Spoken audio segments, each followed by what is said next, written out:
It all started with a full moon one winter night, near the ice castle where the infamous demon sleeps. The girl knows this road well and does not plan to go back. She is not afraid of snowdrifts or cold or the unknown. Nothing. There is a legend known to everyone on the northern continent and beyond.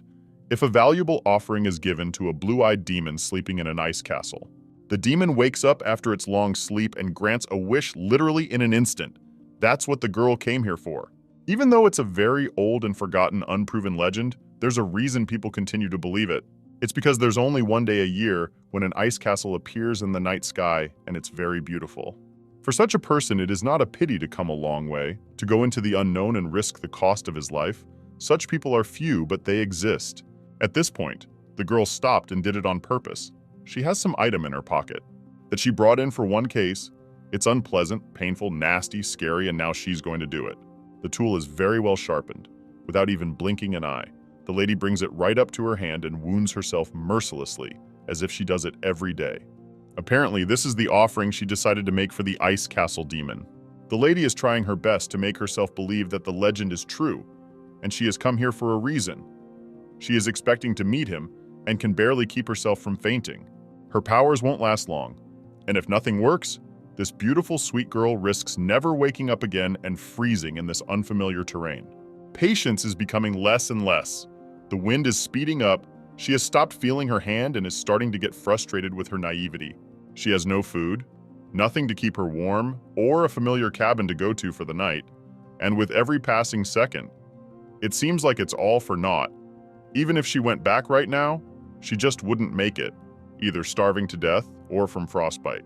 When her eyes began to blur and it was hard to stay on her feet, the girl barely heard the smell of flowers and even forgot how tired she was. She begins to admire, no longer noticing that anything is bothering her, and just enjoying this beautiful creature of nature. It's only been a couple minutes and some guy comes up to her who looks a lot like the description of the ice castle demon. He approached her very stealthily, so quietly that she didn't even hear a single rustle. He was like a ghost that came out of nowhere. The pain, cold, and fear have gone to the back of her mind. She looks at him, at a loss for words, and doesn't realize, did it really? Did it all work out? And then he begins to speak words. Supposedly, the union of the desert people and the imperial family, truly the most valuable offering on the continent, sounds ambiguous, but very interesting. At some point, she begins to feel the warmth that slowly travels through her body, sees her wound heal, and overall begins to feel much better, as if nothing had happened at all. This guy can hardly be an ordinary person, and most likely all the most interesting things are just beginning. They are clearly not going to turn and are destined for each other by destiny. The lady was so confused that she didn't even introduce herself and immediately started asking to be made Empress. She wants revenge on everyone who bullied her and wished her harm. She somehow thought he didn't want to wait long, would tell her to quickly voice her wish and disappear right away. In the end, the guy touches her and in a gentle voice promises to grant her wish, except that in return, he'll take everything she has. She has nothing left to lose, so the answer is obvious. She'd do anything to get revenge on her enemies and see them suffer for the rest of their lives. She agrees to give up everything, body, soul, anything, and so easily, as if she had thought about it for a long time and had finally made up her mind. She has no doubts, just trust, expectation, and hope that everything will work out. Nothing else is needed. Once the contract was made, the demon smiled and said, "Welcome to hell," but that wasn't all. He somehow recognized her name, as if he could read her mind and knew who was coming to him. He called her Estelle, and indeed that was her real name. No one wanted frozen lands, so there was no fear of foreign invasion. It was only natural for a fallen royal family that had long since become corrupted. With no vestige of former glory, not even a grain of snow, only devastation and falling status. That's what hovered around the princess from the royal family.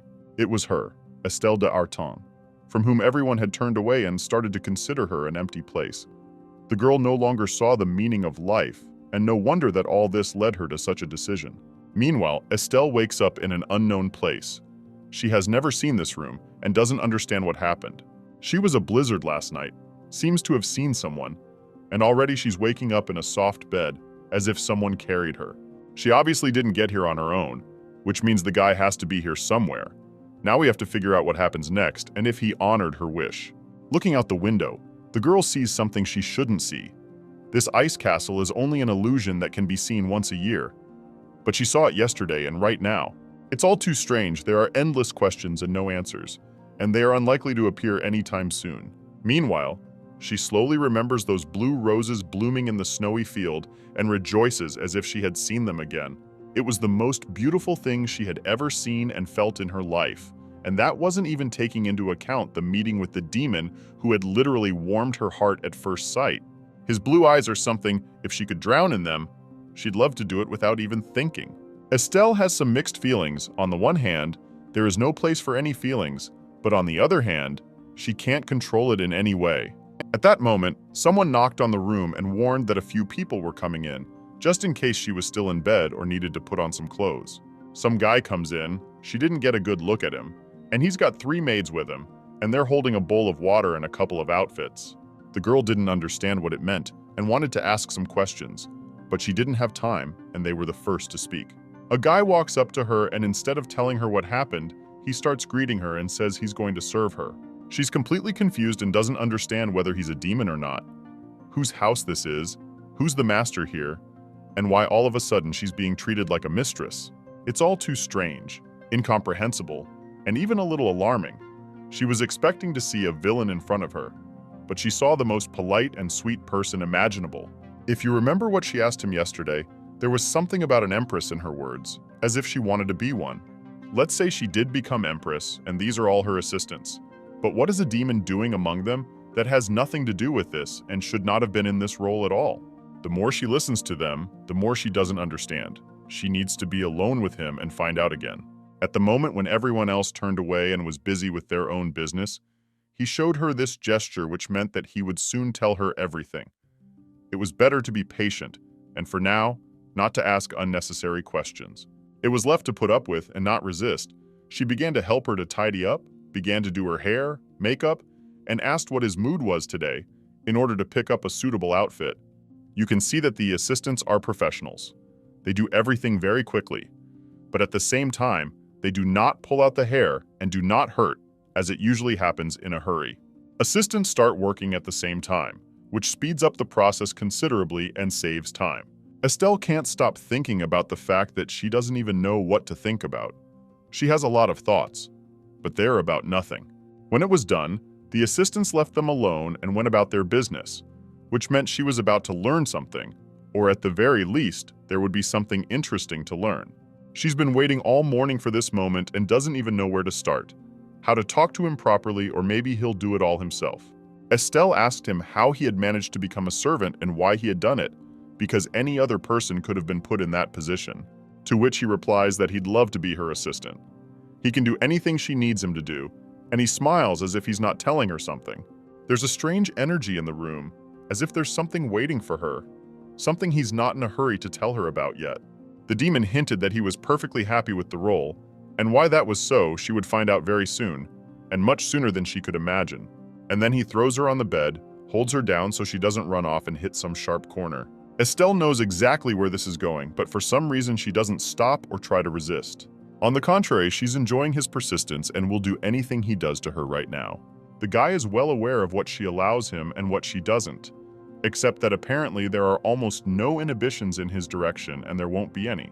She's totally sympathetic. You can tell without even looking. Her eyes don't blink, her breathing quickens, and the goosebumps on her skin speak for themselves. One could assume that she doesn't forbid him anything because he has the right to ask for anything in return for her wish, though obviously that's not the case here. She just liked him. It turns out that if he takes the initiative and has been enjoying her body odor for a few minutes, their feelings may be mutual. If it turns out that they have a mutual love at first sight, it would make a pretty good story, and it will be interesting to see how it turns out. And here her feelings were very mixed. It was strange to be a mistress, but at the same time, feel like his assistant, or at least a status lower. It would be hard to call him a servant, knowing who he really was and what he was capable of doing. As much as she wanted to continue what she had started, it was more important to get answers to her questions. She wondered if her wish had been completely fulfilled, to which he very quickly replied that of course and didn't understand why she was still asking about it. Then the demon asked her not to say anything unnecessary. The only thing she could be told for the next few minutes was how good and pleasant she was feeling. He doesn't want to hear anything else right now and suggests we talk about it later because now it's unnecessary. The guy promised that she would get everything she wanted and only asked her not to doubt and to trust him absolutely completely. He can do the impossible for her, fulfill her every wish, even if it seems unrealistic. Everything will only work out if he senses sincerity from her and a lack of doubt in his abilities. He remembers very well what she asked him for originally, and in just a couple days, the wish will be granted. Anyone who said bad words to her, had anything against her, laughed, accused, or hated her, will leave this world once and for all. She will become Empress, and there will be only well-wishers, those who love her and will never betray her. It's exactly what she's dreamed of and spent her whole life thinking it would remain a dream and never become a reality. But now, with this man by her side, nothing is impossible. If they're together, they'll each be happy and get what they want. They haven't had time to discuss anything, and already it's like they've become a couple, and there's something like a relationship. It's unlikely that those who have no feelings or are just friends would do something like that. I got the impression that the demon had long wanted to feel in the servant's shoes and obey a beautiful girl. And then they talked. He said that as soon as her goal is achieved, they will immediately switch roles and he will become her master, already waiting for this moment with pleasure. And what she thinks about it, he is not interested in it at all. The guy wants absolutely everything and more.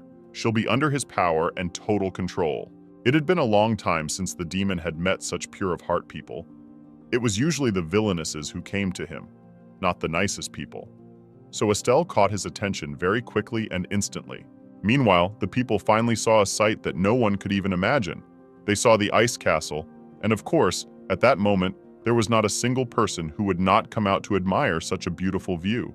Some even began to say that it was a so-called sign that the world would soon come to an end.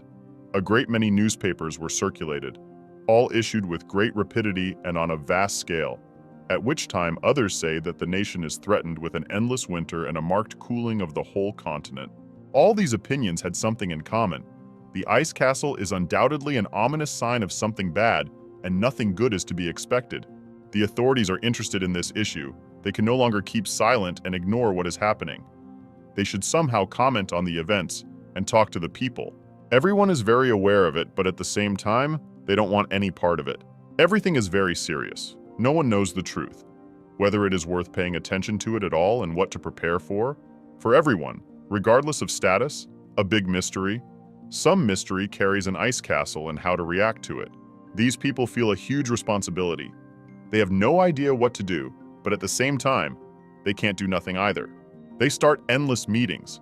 No one goes on break, and even got ideas that they can create a false legend or rumors, as if the ice castle does not mean anything bad, but on the contrary, portends good things, so they will eliminate panic, buy time, and can quietly get information. Everyone really liked this suggestion from the Count. He was supported by everyone and wondered how they hadn't guessed it earlier. The king is happy. He was sure the meeting would last at least a few days, and they came up with a great idea so easily and unexpectedly. He personally praised the person who suggested it and promised that he would try to draw up a small plan, and tomorrow he would hand out specific assignments to everyone. Assistants were also delighted. They happily went out into the hallway and thanked the Count, for he had just saved everyone a lot of time, effort, and patience. Naturally, some started to get jealous. As in any other team, there are those who always want to be the best. They showed their discontent, but the Lord did not waste his time on them and hinted that instead of embittered emotions, it was better to take an example and go about their business. No one was forbidden to offer ideas, and in general, their behavior is ridiculous. The guy managed to put them in their place and make them realize that it's nobody's fault that some people are working and trying, and some are just sitting at their workplace and pretending to do something. Nobody prevents them from coming up with a great idea next time, if, of course, they can do it and remember a little bit what their job and responsibilities are. And at that moment, a girl comes to him who, as it turns out, is his lover. She found out that the guy was praised and came to support him. She was pleased and surprised to learn such wonderful news, for most likely the king had already thought of some reward for him, and maybe even the vacation for a few weeks that they had been dreaming of for so long. Pora is very much in love with each other. Their feelings started over a year ago, and until now, everything is as perfect as the first week of the relationship. People wonder how they fit together so well. It's rare to see a couple who don't have any problems, especially after so long. There was a time when they didn't want to tell others and pretended to be strangers, but it didn't last long. Fortunately, it did not affect the work. There are only envious people who dream of being in their place but can't find a soulmate. Lovers sometimes joke that if people focus all their attention on the lives of others, they will never be able to fix their own, and envy will not lead to anything good. It's amazing that they do so well and don't pay attention to others. Here, they only think about work and have learned not to think about other people's opinions. It's impossible to believe that these people and Estelle don't have a good relationship. And it's been like this from the beginning. They've been enemies to each other for many years now. Naturally, the woman is one of those whom the girl dreams of revenge. She will do her best to do so, and she will do it towards her in the first place. In the meantime, the girl is already planning her next steps. She needs her demon servant to be by her side at all times and protect her in case of trouble.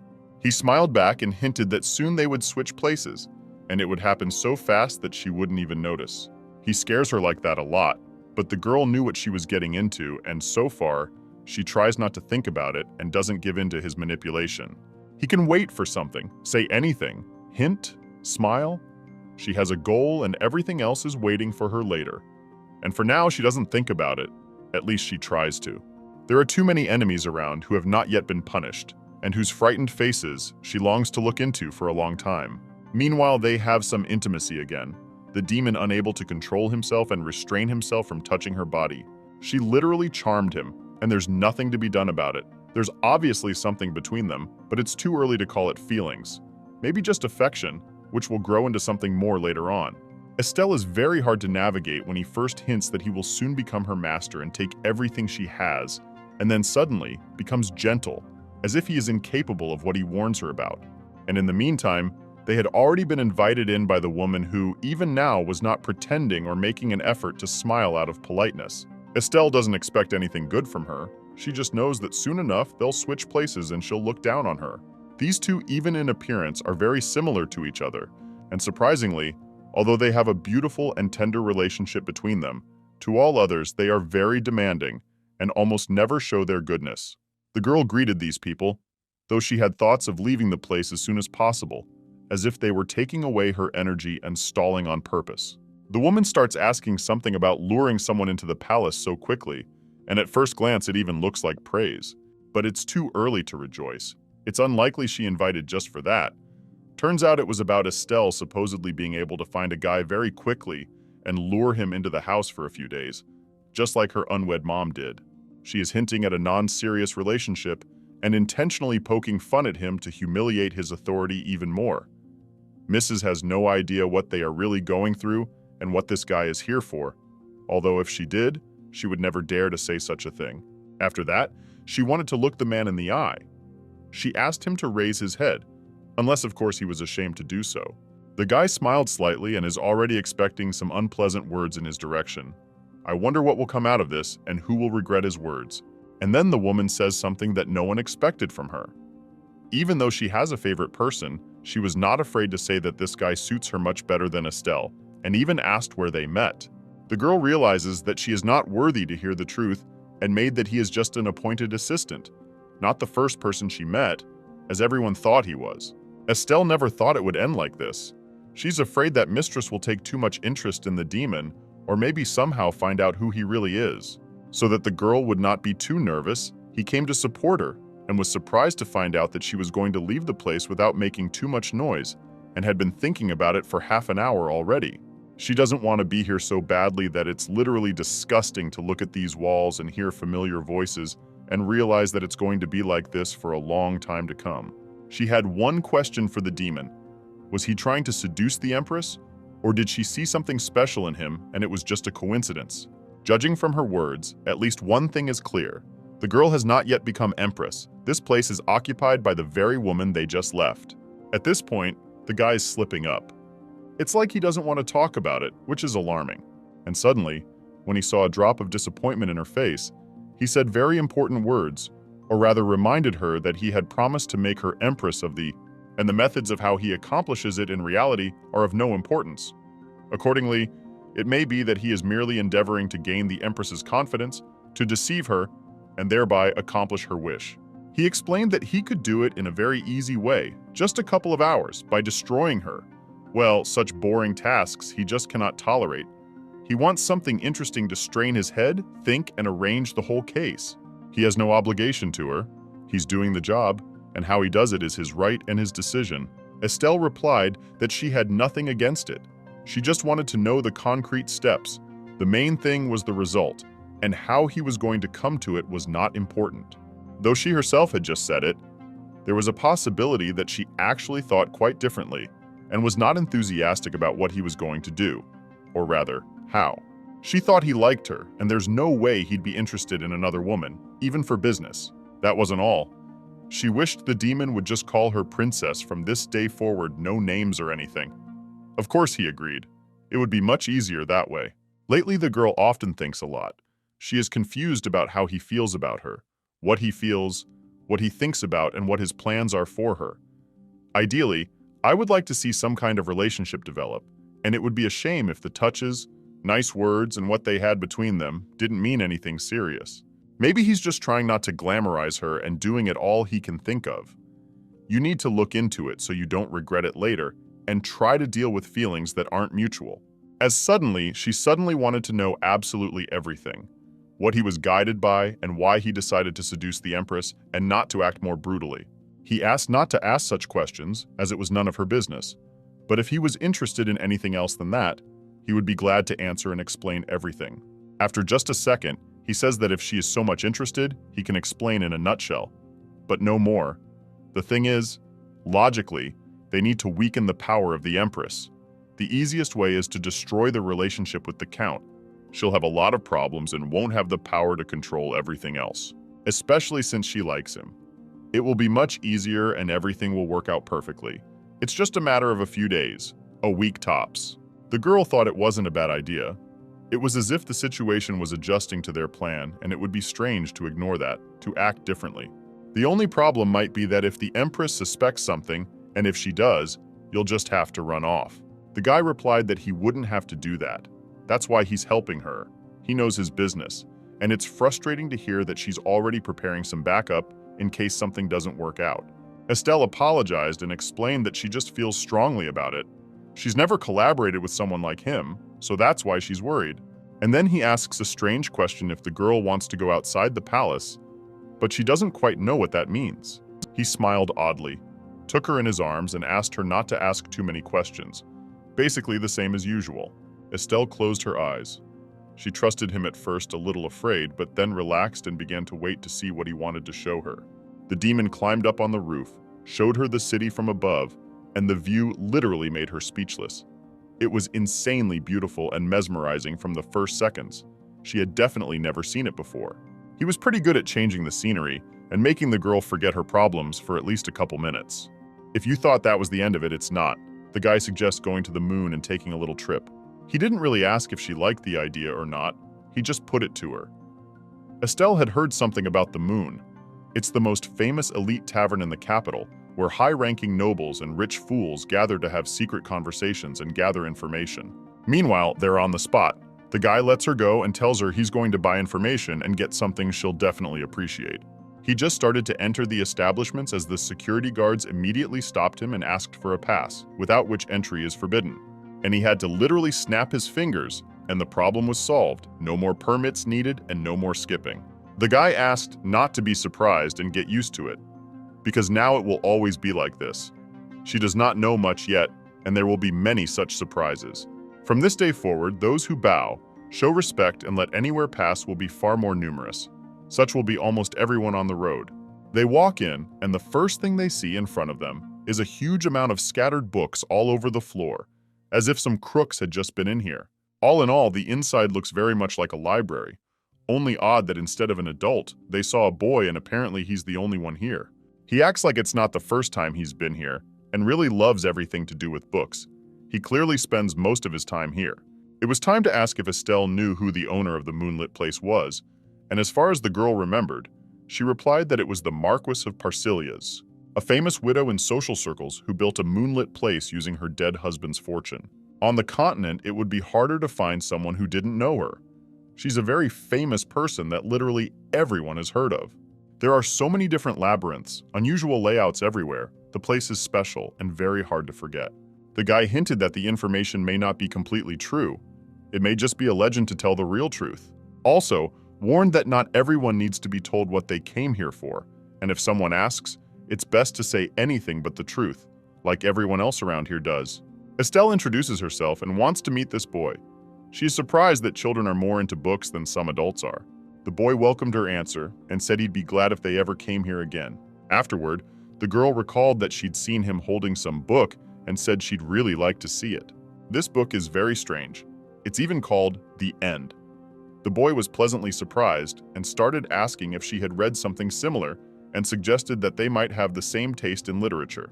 She answered without a doubt that she had read a lot. She could even talk about it. But unfortunately, there was no time for that. She did exactly as the demon asked. The main thing was to make a confident expression on her face, and everything would work out. She had to keep the conversation going. The child is already full of happiness. It is the first time he has found someone who can talk to him about it and to whom he can tell his impressions.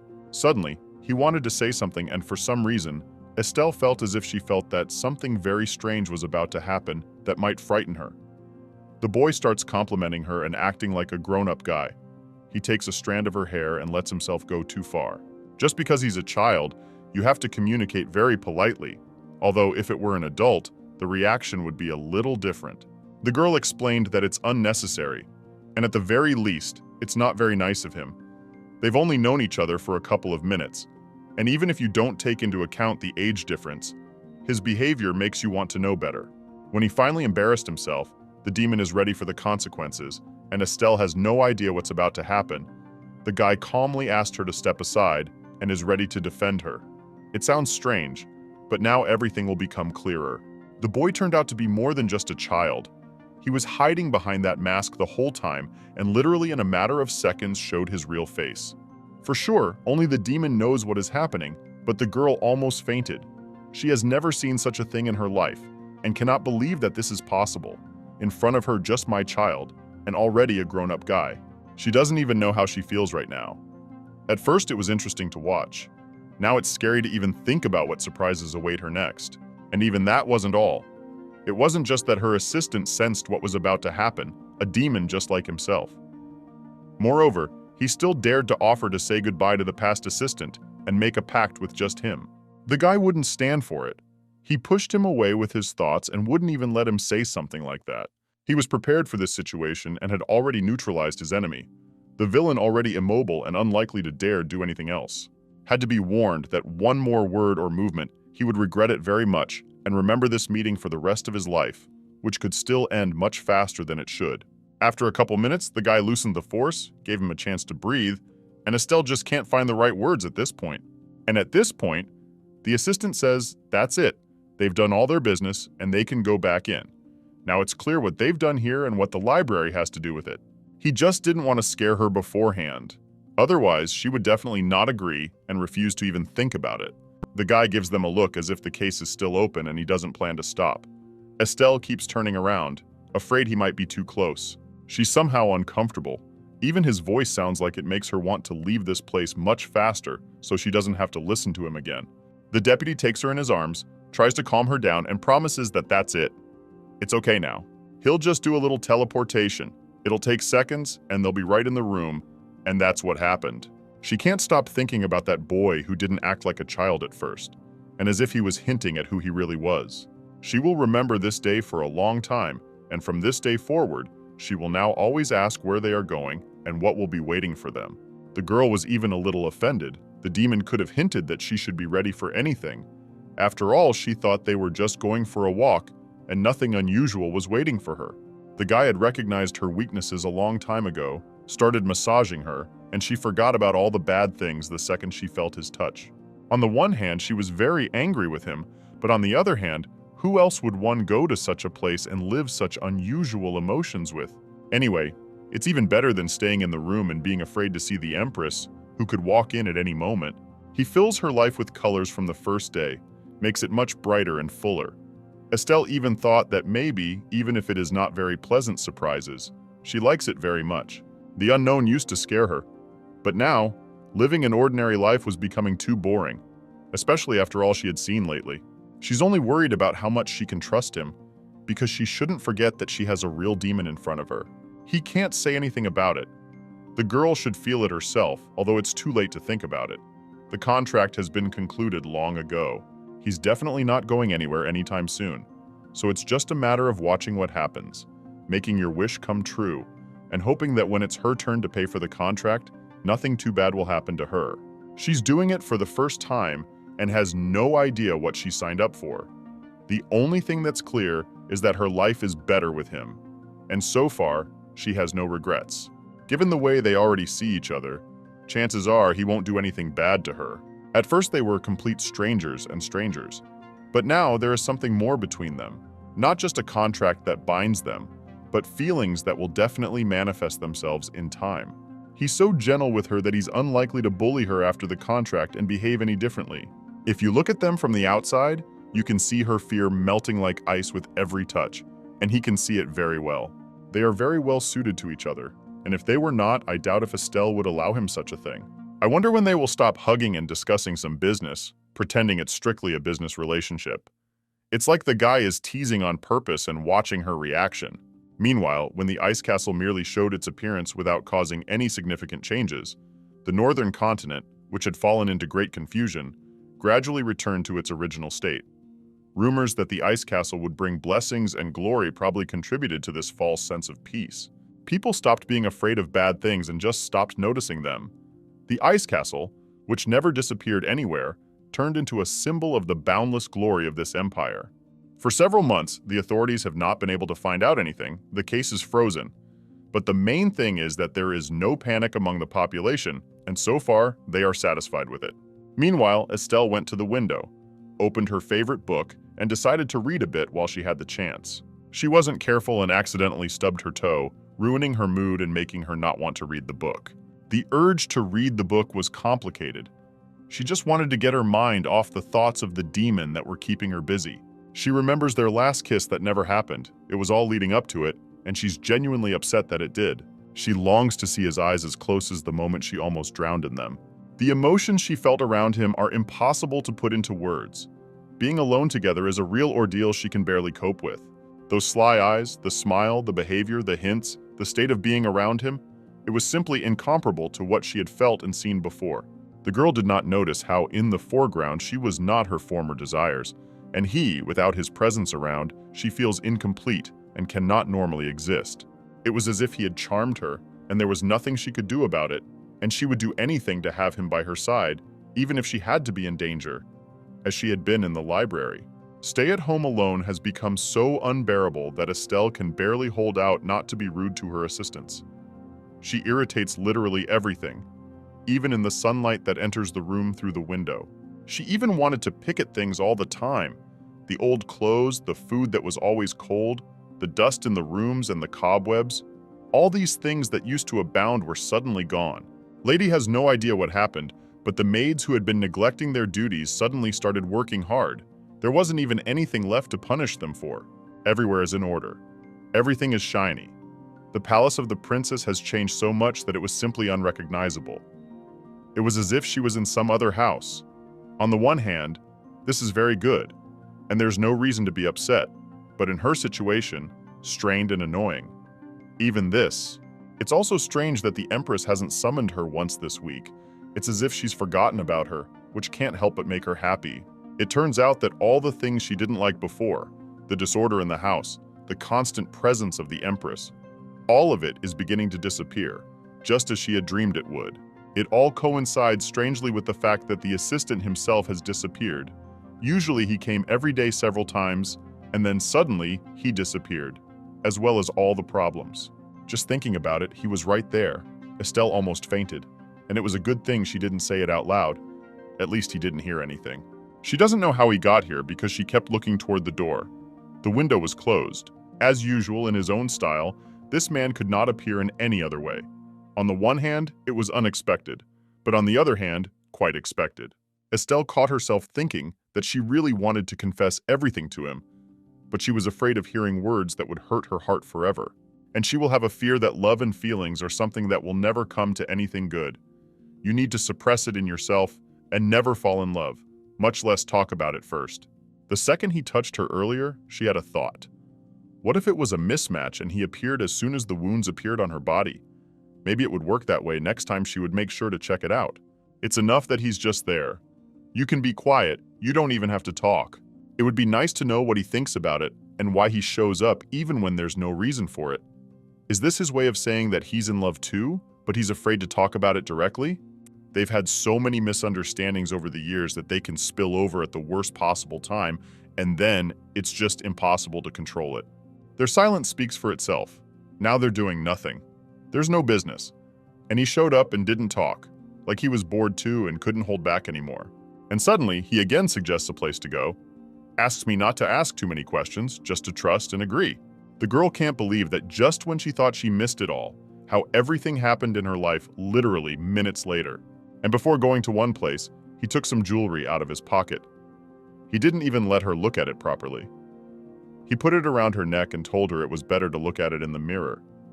It would be even more beautiful that way. Estelle didn't ask him for any gifts. It wasn't on his wish list, which means it's either a piece of jewelry with some secret or ability, or it's a direct hint of feelings, which is even better. She'd really like to think it's a gift, but for now, too soon, she's learned to stop getting excited ahead of time so it won't hurt to find out the truth later on. All of a sudden, the guy says it's the right thing to do. The demon's obviously up to something. And then the girl remembered that she hadn't controlled him in a long time and constantly felt as if she was his assistant and not the other way around. So to control this man, that even sounds kind of hard to do. You have to constantly create situations that arouse his interest. Without that, nothing will work out. Estelle suddenly asked if he could promise that he could handle whatever she was about to ask of him. He clearly wasn't expecting something like this, that he was in control, and suddenly, the mistress starts to be like she was before. He wondered what she wanted, but didn't ask her directly, just promised to do as she pleased, and called her name again. As much as she liked it, Estelle almost looked confused, but she focused in time and started thinking about what to do next. Meanwhile, they had already arranged everything and were already in some other house where some kind of event was clearly taking place. He sets her gently on the floor, telling her not to worry in advance. Nothing bad is going to happen today. You just have to be careful and trust him. As usual, he takes care of the main stuff. At the time they teleported, he had already put a dress on her, done her makeup, and even her hair. The girl doesn't notice it yet, and then she will be very surprised. She feels awkward, as she always does when she appears among strangers. But this is normal, and she will soon get used to it. She wonders why they're here, what she's supposed to do, and what this jewelry has to do with it, because she's probably on a mission. She's going to have to take part in something, and she doesn't want to. And that's not all. As it turns out, he's leaving her here completely alone for the first time. Estelle is nervous. She's never been to a ball like this before and has no idea what her task is going to be. He obviously did it for a reason, but going somewhere else made him even more afraid. Was it really that hard to explain and say from the beginning? She has to guess on her own, make a confident expression on her face, though inside the girl is completely confused. He didn't even voice who to approach, how to behave, what her role was today, or how long it would last. It seems that it's all about her image. The lady has noticed dozens of seeing eyes, and she's probably alone here for a reason. Nothing should distract people's attention from her image. Other people's clothes were in other shades, more muted, but she, in her blue dress, was the star of the evening. The elegant mask on the face only complements the beautiful image and adds mystery. It is important to note that on the street was much scarier than it turned out to be in reality. She even managed to feel comfortable, calmly walked around the hall, and did everything possible to be noticed by as many people as possible. The girl felt that this was her role. It's hard to believe, but she is very well, and even enjoying everything that is going on. She is for the first time not someone to be laughed at, but someone to be admired, and admired only. As it turns out, everything is much simpler than it seems. If we remember that the demon planned to harm the relationship of one couple, we can assume that the task of Estelle, to please the Count, and make him think about her much more often than about his beloved. The demon did a special job on her looks. She looks amazing and there's no denying it. He watches with a smile as she acts skillfully and understands even without words. Estelle turned out to be a guesser, and he likes it. The guy didn't even doubt her.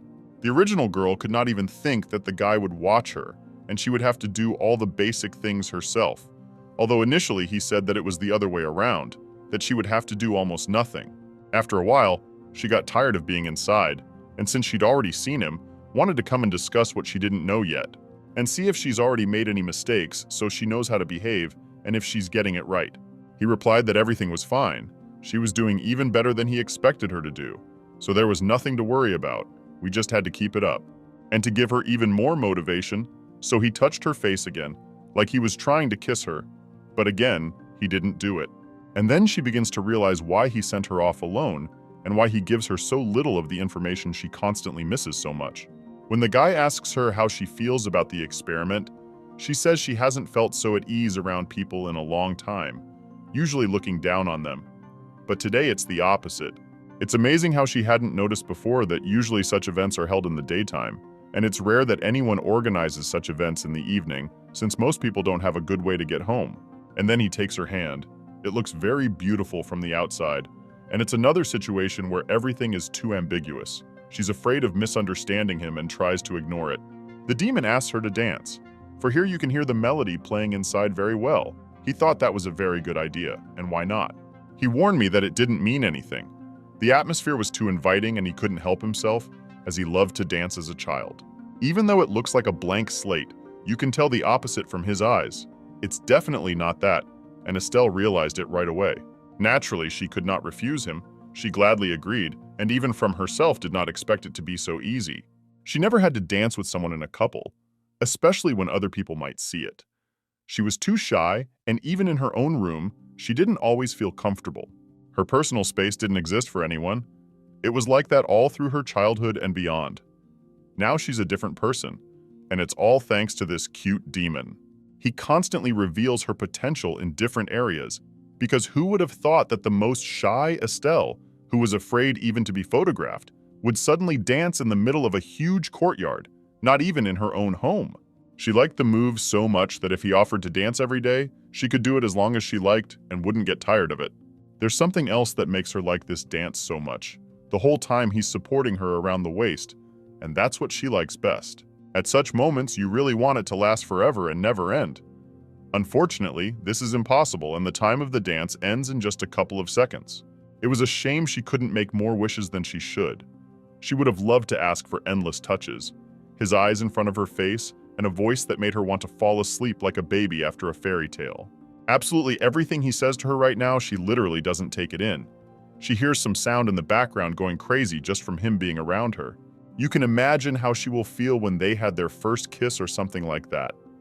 Then she will definitely pass out for a few days, maybe even more. It will be something that will be almost impossible for her to realize and experience with joy. And then he abruptly changes the subject and says that today something will happen, which can be taken as a surprise. She immediately had a lot of options. And of course, what she's even afraid to dream about is a long-awaited kiss, after which her life will be turned upside down. She doesn't even know what she wants more than to touch his lips, and suddenly, he does.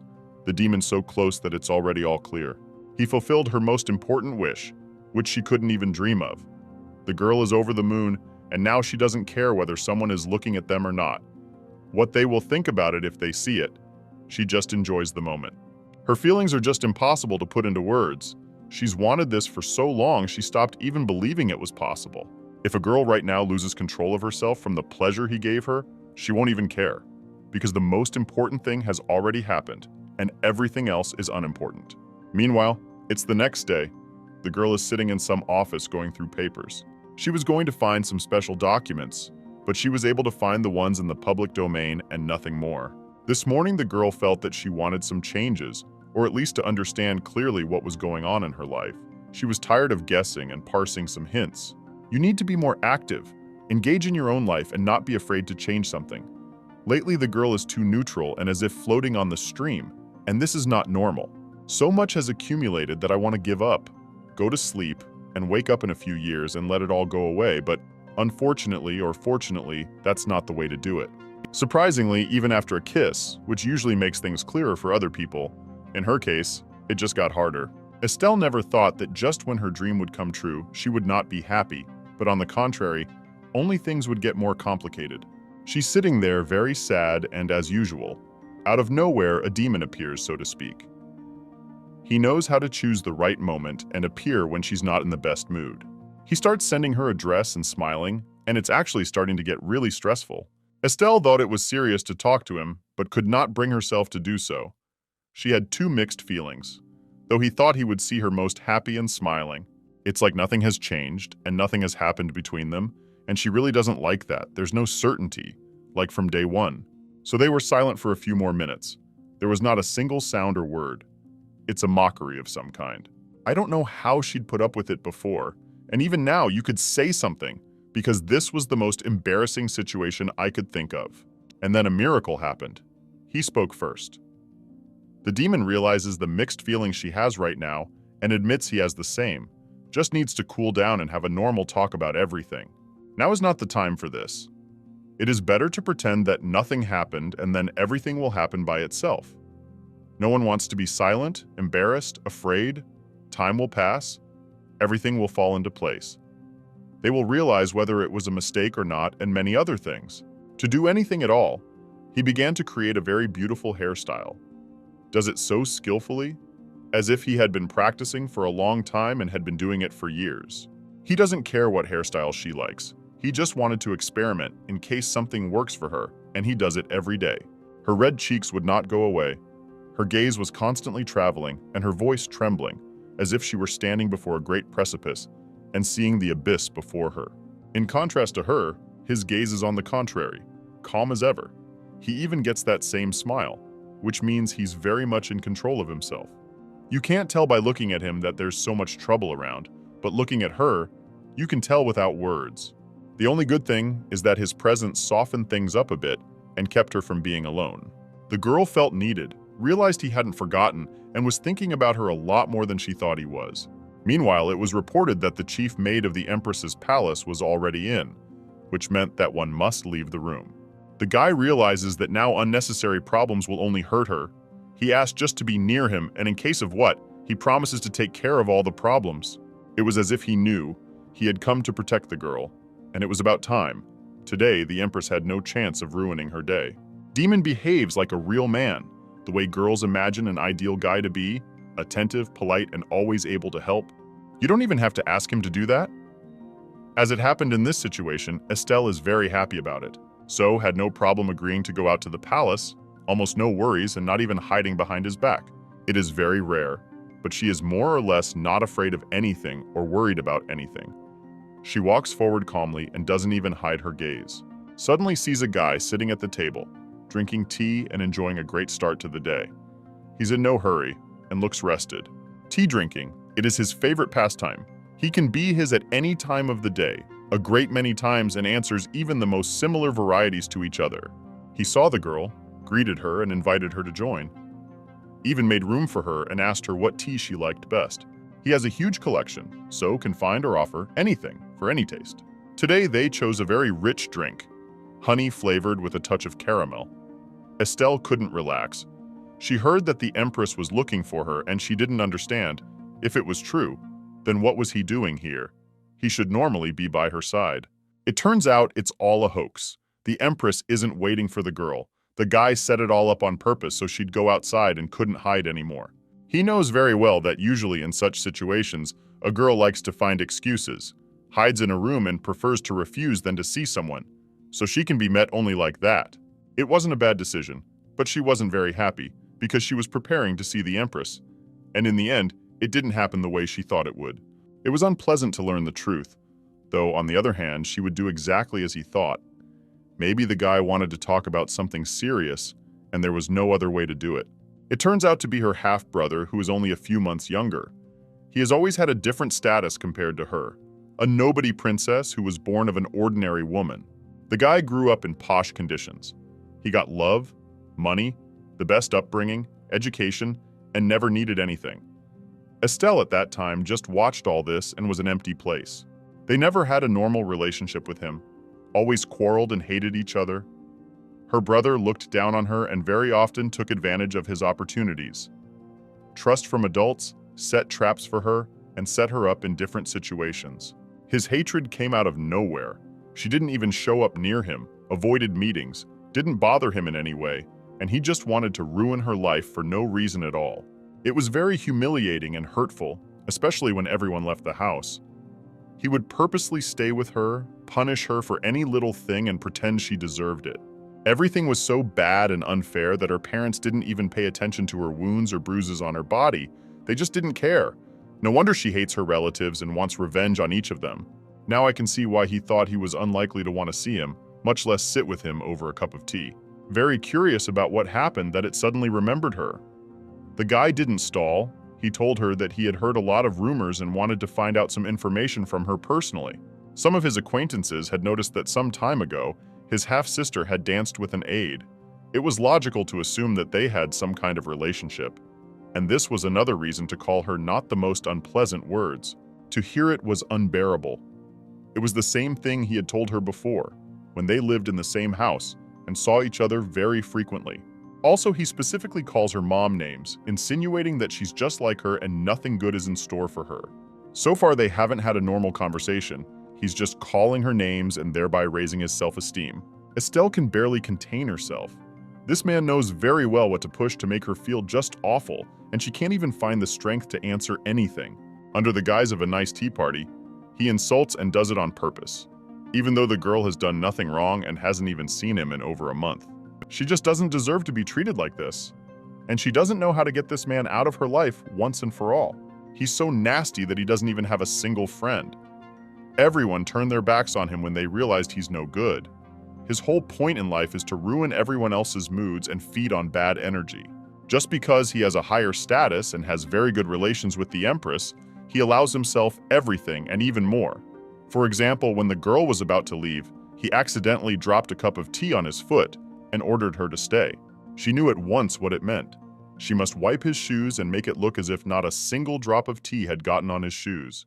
She had no way to resist, to ignore his words, so had to kneel down, and then everything stopped. It felt as if she had completely lost control of her body. It was some indescribable, strange feeling. It's like she's trapped in her own body, and a demon comes up and asks why she's doing this and if anyone in the world can make her kneel. He was outraged to see something like that, so he thought briefly and offered to make sure it never happened again. He will not allow her to humiliate herself in this way, especially not in front of those who don't deserve it. She should be sitting on the throne and others should be on their knees, but definitely not her. To be honest, she was so very tired of the humiliation that she agreed very easily and was grateful for the opportunity. She doesn't care what he does to him. The main thing is that everyone will be punished as she wanted. There's no point in feeling sorry for anyone and being kind to those who only take advantage of it. She never wants to feel exactly the same way again as she did just now when she was on her knees, and what a pleasure it was to see that the demon wouldn't let her do that, was willing to even destroy the man just to avoid seeing her in that state. She had been through too much to refuse the offer and feel sorry for her enemies, especially since she had originally dreamed of revenge and as soon as possible, and didn't even think of stopping. I wonder what will come of it, how ruthless she's become, and what the demon means when she offers her help. He asks her to rise to her feet, kisses her friend, and behaves like a real prince. It's hard to even guess who he really is, and if you don't know it, his manners would be the envy of many people.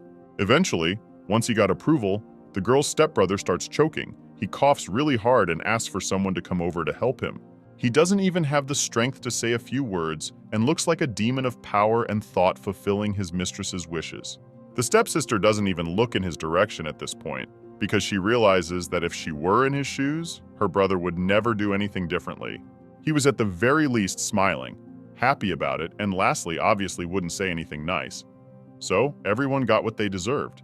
The girl could never have thought that with the help of a demon in this world, nothing is impossible. He destroyed a man without even touching him, and everyone else didn't even realize what was wrong. Meanwhile, some girl goes to that very library and is greeted by a boy who, as we already know, is not a boy at all. She talks to him as if they've known each other for a long time and know each other very well. He hides behind the table because he didn't know it was her, and when he saw her, he asked what he could do to help, because he realizes that since she's here, it's serious and something interesting will happen. He listened to her request carefully, even realized what books he needed to get to help with some information, and she reacted as if it was too little too late. She resents the boy for ignoring her and refusing to help. She yells at the whole library. And it's strange that he doesn't react to it, as if he's used to this behavior and doesn't see anything strange about it. This girl's moods change so quickly that she can be the sweetest girl in the world, and then a second later she's the most evil villain in the world. It took him a long time to get used to it. The boy knows that when she screams, at that time you can mind your own business and just wait it out for a couple minutes. It's useless to talk to her. You have to keep quiet, do what she asks, and not react to all the yelling. She knows very well that no one will help her except him. She will not touch him. She will not dare to offend him or even take something from here without his permission. No matter how much she screams, she realizes that this is all she can afford here. He is in charge of this library, and if he doesn't like something, it will be her own fault, and she may never come back to him for help again. But he forgave her and then warned her that once again, he would just forget her name and treat her like a complete stranger to whom he owed nothing. That explains why he's so calm with her. It's much simpler than it seems. She's just pretending to be in charge, but in fact, she can't do anything without his help. It turns out that Estelle's half-brother, whom she took revenge on, is a very good friend of this girl, and she is concerned about his condition and wants to help him, but no one else can do it. He has no friends but her, though it's hard to call them friends. She just can't leave him in this state. This man has even betrayed her more than once. Either way, it doesn't matter. She just wants the benefits. And when he gets better, chances are the guy will thank her in some way. As usual, such people have no sincerity. Everything they do is for profit and nothing more. The boy had guessed it from the beginning, but this time he wouldn't help her so easily. She had to do something before she could get help. She must dust the entire library, make it perfectly clean, and alphabetize the books. He's tired of wasting his time just like that and not getting anything in return, so he has to come up with something like that. He used to think that people would give him some small gifts, maybe money or treats as a courtesy, but they are so used to getting to him that they don't even do that. They just come, get help, and only come back when something happens. The girl hadn't had time to do all her chores when a guy came to them. He folded his arms and sat on the table to hide that he wasn't happy to see her. Unlike him, she said hello, showed interest, and asked what brought him here, because it is difficult to even imagine what a person like him could do here, and learns that he came with a good purpose, to help Estelle enter high society, and warns that if she uses this information against them, she will regret it very much. Advertisements were posted all over the empire offering a large reward to anyone who could cure the crown prince. The situation was so critical that they had to rely on the help of ordinary people. Ascalon's condition was rapidly deteriorating. It seemed that everyone should use their abilities to the maximum. But recently, even the closest people have not been coming to him so often. The doctor is more worried about him than anyone else. But suddenly, everything changed. Ira and even Hastion, who usually did not show much interest in the crown prince, began to take measures to treat their son, as if they had just realized what a difficult situation he was in. From the moment the boy could no longer get out of bed, the succession structure also began to fail. The cause of all this chaos was, if you can call it that, a joke. The Satael, which he playfully stirred up like an ordinary game with water, turned into a huge tsunami that engulfed the imperial palace. He watched this calmly for several days, rejoicing at the progress, as if something good was happening. Estelle knew that he was like a small snowflake that would quickly melt and disappear, but she could not help but want to see his kindness, like the eternal snow in winter. Meanwhile, the girl is calmly thinking about this in her office. There is a knock on her door. It is her assistant who wants to pass on some letter. It arrived just recently, and it is probably better to open it right now. In the imperial palace, receiving a letter from a nobleman is a real rarity. And this particular letter came from the wife of the Marquis of Parsilia. Marquis Parsilia's wife, a rich widow and owner of the Moon Charade, is the same girl who was in the library and had something in mind. She is known as the Queen of High Society. Everyone is ready to pay anything to become her friend or just to see her at some event. And then, suddenly, she invites a girl to the lunar charade, but she didn't indicate the reason or occasion for the event. It was just an invitation, without details, which means the woman didn't even bother. The lady thanked the assistant, allowed her to leave, and began to carefully read the letter. Suddenly there were some clues or hidden meanings in it. It can't all be so simple and easy. She'll have to figure this out, because it's unlikely that something good will await her at this event. Parlicia is not the one with whom the girl will feel comfortable. Rather the opposite. Yuan, all this seems insanely suspicious. There is no reason to refuse. In fact, it is a valuable opportunity considering all these circumstances. You just need to think in advance how to behave, what to pay attention to, who to communicate with, who not to, and maybe you will even be able to get some benefit. Naturally, the guy goes with her. He can't afford to send Estelle to a man who is famous for his not-so-safe and trusting reputation. This carriage sent by the Marchioness, as if she wanted everyone to know that the girl had accepted the invitation and was going to the moonlit charade in such a luxurious procession. They are going on a journey. It will be long and difficult, as most likely the event itself, the lunar charade. The guys and the girl sat down opposite each other. She looks at him, but sees such a cold look, as if all this is not interesting to him. This indifferent expression on the face says only one thing. Someone has already regretted offering their help and decided to go together. Still, the guy holds on. He tries to smile and acts very calmly, although he hasn't looked at how she feels yet. In fact, Estelle understands perfectly well why he is forced to do this.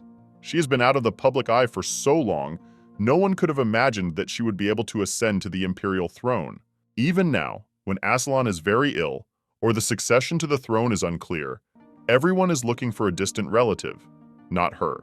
Now she needs an incident that will immediately attract public attention, just as he says that he will try to use the power of the Marquise to take control of high society. This strategy of networking in high society is definitely the fastest way to get attention in this situation. Estelle was silent for a long time, but once he spoke, she couldn't help but ask when he would stop playing with fire and making people's lives difficult. He realized that the girl was worried about the crown prince. Although she immediately began to deny it, everything here is more than understandable. And then he became very handsome. Asked not to interfere with him doing what he had decided for himself a long time ago, because everyone who appears on his path usually regrets it. Estelle never understood why he was doing this, but she understood that he was too stubborn and it was useless to argue with him, much less try to convince him or impose her opinion on him. He made it so insistently clear that it was none of her business that she didn't even want to continue the conversation on this topic. If it was possible to say this while sitting in his place, he even leaned over and sat down a little on her lap, as if manipulating her gaze from top to bottom. The carriage stops. He asked her to smile and pretend that there was no problem with this invitation. They just came to rest, like all other people. Naturally, he helped her down, gave her his hand and reminded her not to forget to stay calm. As soon as the hostess sees that someone is nervous, she will take advantage of this and press on their weak points. And they don't need that. "May there be endless glory to the Harton," said the lady, and expressed gratitude that the dear guests accepted the invitation and overcame such a difficult journey for her sake. The Marquise's wife is, of course, a very beautiful woman, although they saw her only a few times. Even the first time it was clear what she was like and how difficult it was with her. Estelle feels now.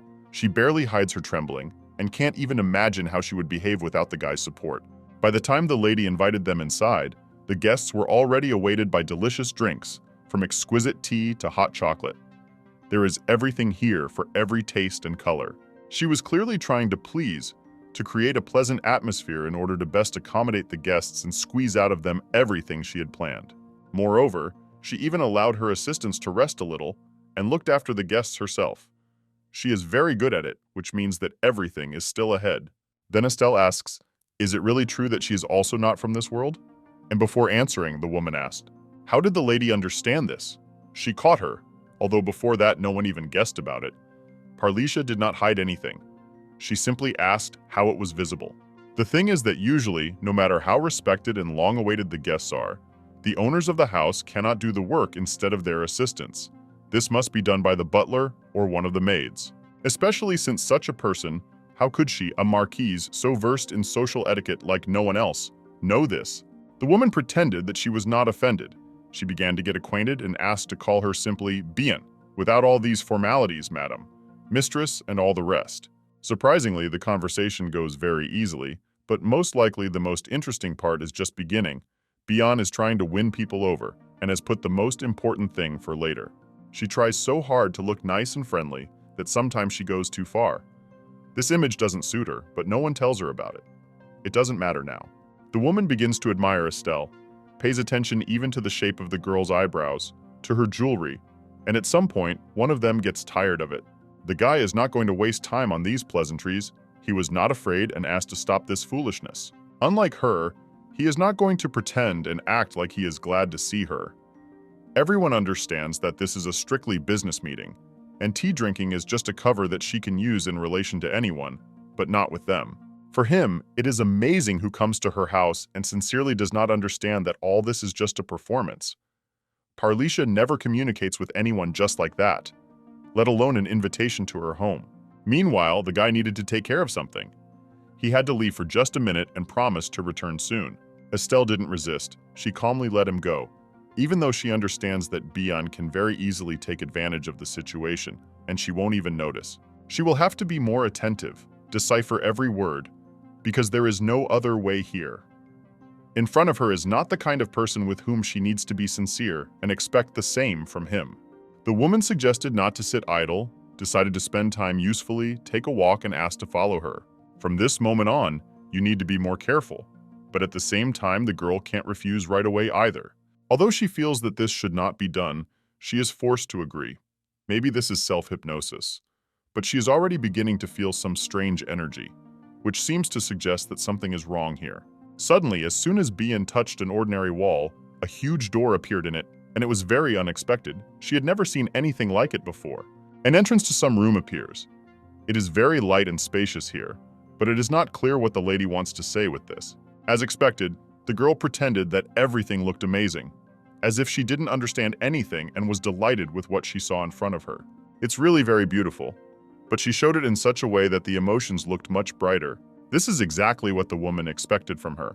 She knew that something like this would turn everyone's head. All that was left was to understand what all this was for and why they were here. Bian didn't wait long. She told him that she had just created this room especially for her, although she had never done this for any guest before. All these dresses are now completely at her disposal. You can use each item, even block the entrance for Bian herself.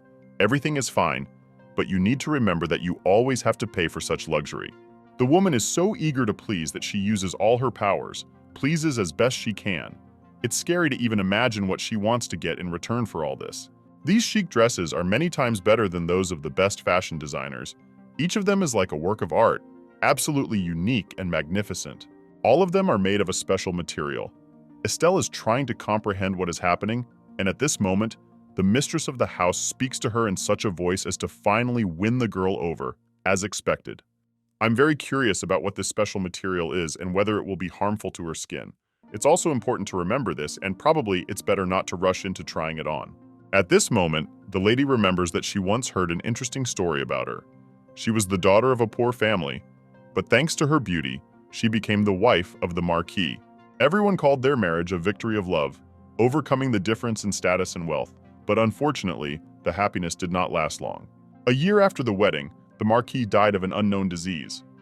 Some, of course, began to suspect her of this, but most do not think so. A crowd of nobles gathered at the farewell to the deceased.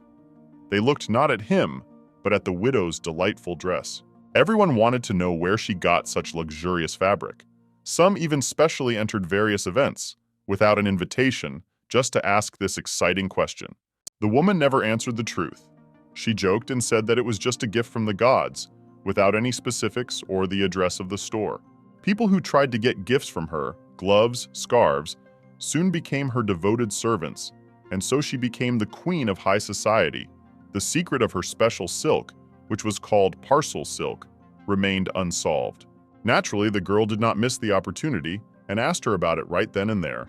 A little strange, but the woman even offered to talk about it and was ready to tell the secret. Bian only had time to say something behind the web when a boy appeared, like a ghost. She was not warned about this. And of course, any other person in her place would react in exactly the same way. She trembled so much that she almost lost consciousness, because she had never seen anything like this in her life. She still hadn't realized how this room appeared, how some ghosts appeared here. The boy immediately apologized. He saw how scared she was. He even took her hand, but that only made it worse, although it wasn't visible from the outside, but she was barely holding on. Bian seemed not to notice this, and continued to tell with a smile that all her dresses are made of natural cobwebs, which is why they are so silky and special. No seamstress uses such technology. But that's not all. This appearance is just a mask to live among people. Here, a spider appears on her hand. Behind her back, you can see an unusual shadow, which seems to repeat the silhouette of a spider. Does the woman really want to say that she is not quite what she seems at first glance, and even stranger? Why is she telling this to Estelle? The lady doesn't know what's going on here anymore. She doesn't have time to understand everything. And Bian is acting as if he's trying to distract her from something. She explained that she has to maintain her human form, It is very easy, but she sometimes returns to her true form when she realizes that it is time to weave webs and make fabric. Now it's clear why she hides this secret so much. Hardly anyone will believe that such a thing is possible in this world. All this reminds of the very legend about the founding of the Khartan Empire. They say the first emperor gave his soul to the god of snow and ice, creating a land suitable for life in the north. Maybe he is much more dangerous than she thought. When suddenly a woman comes up and offers to try on one of her masterpieces, she is so inspired that it is even difficult to understand what influenced her so much.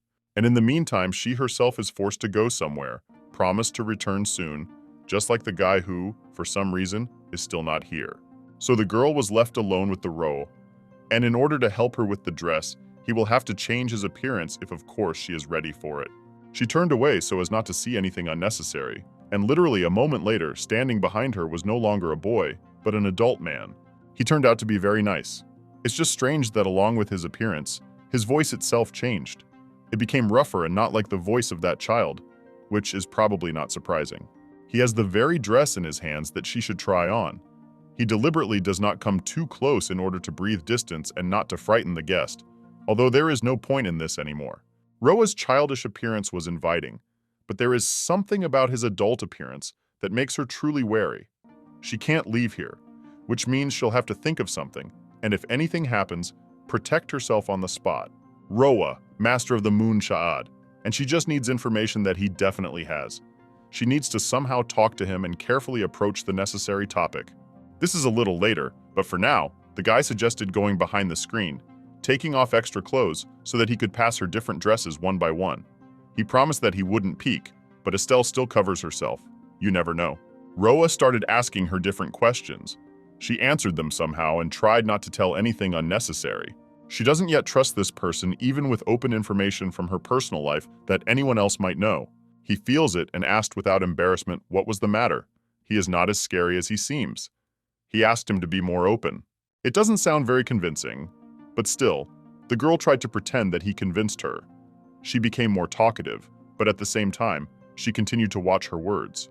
And also, he still hasn't given her a single dress. He constantly asks something and just stalls for time. Here he already offers some kind of cooperation. She doesn't want to hear anything about it. But the guy turned out to be persistent and doesn't give up so easily. He understands perfectly well how much the girl wants to get the throne, and who can stop her from doing so. So he offers his help.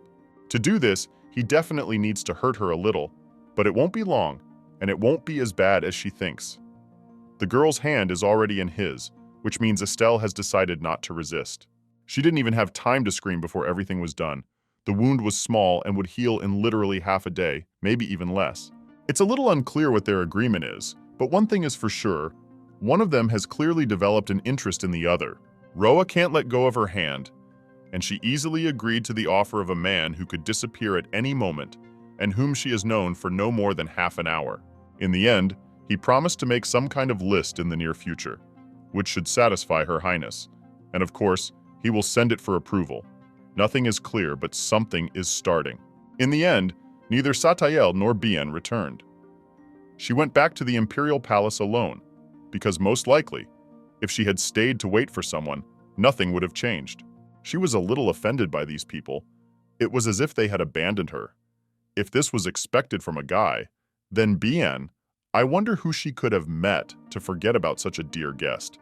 She called her that herself.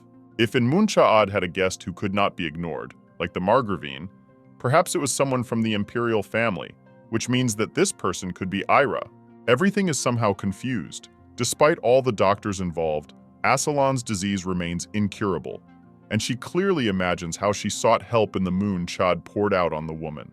Most likely, if everything were like this, she would not have achieved anything, because it is a disease that even the best doctors cannot distinguish. Meanwhile, the girl thought that whoever ordered to arrange the dressing room gifted by Biana was too obvious. Whatever the intentions, she still wanted to say a big thank you to him. It was a very busy day. Everything turned out better than she expected. Estelle was just thinking about going to wash up and go to bed when suddenly, before she even had time to turn around, someone appeared in her room. The guy is as usual in his repertoire. He appears at the most inopportune moment, when there is no strength even to stand on your feet. Here he begins to kiss her, but not on the lips, but in a friendly way. He does not want to cross the line, which is still too blurred. She really wants to tell him something, but at the same time she can't.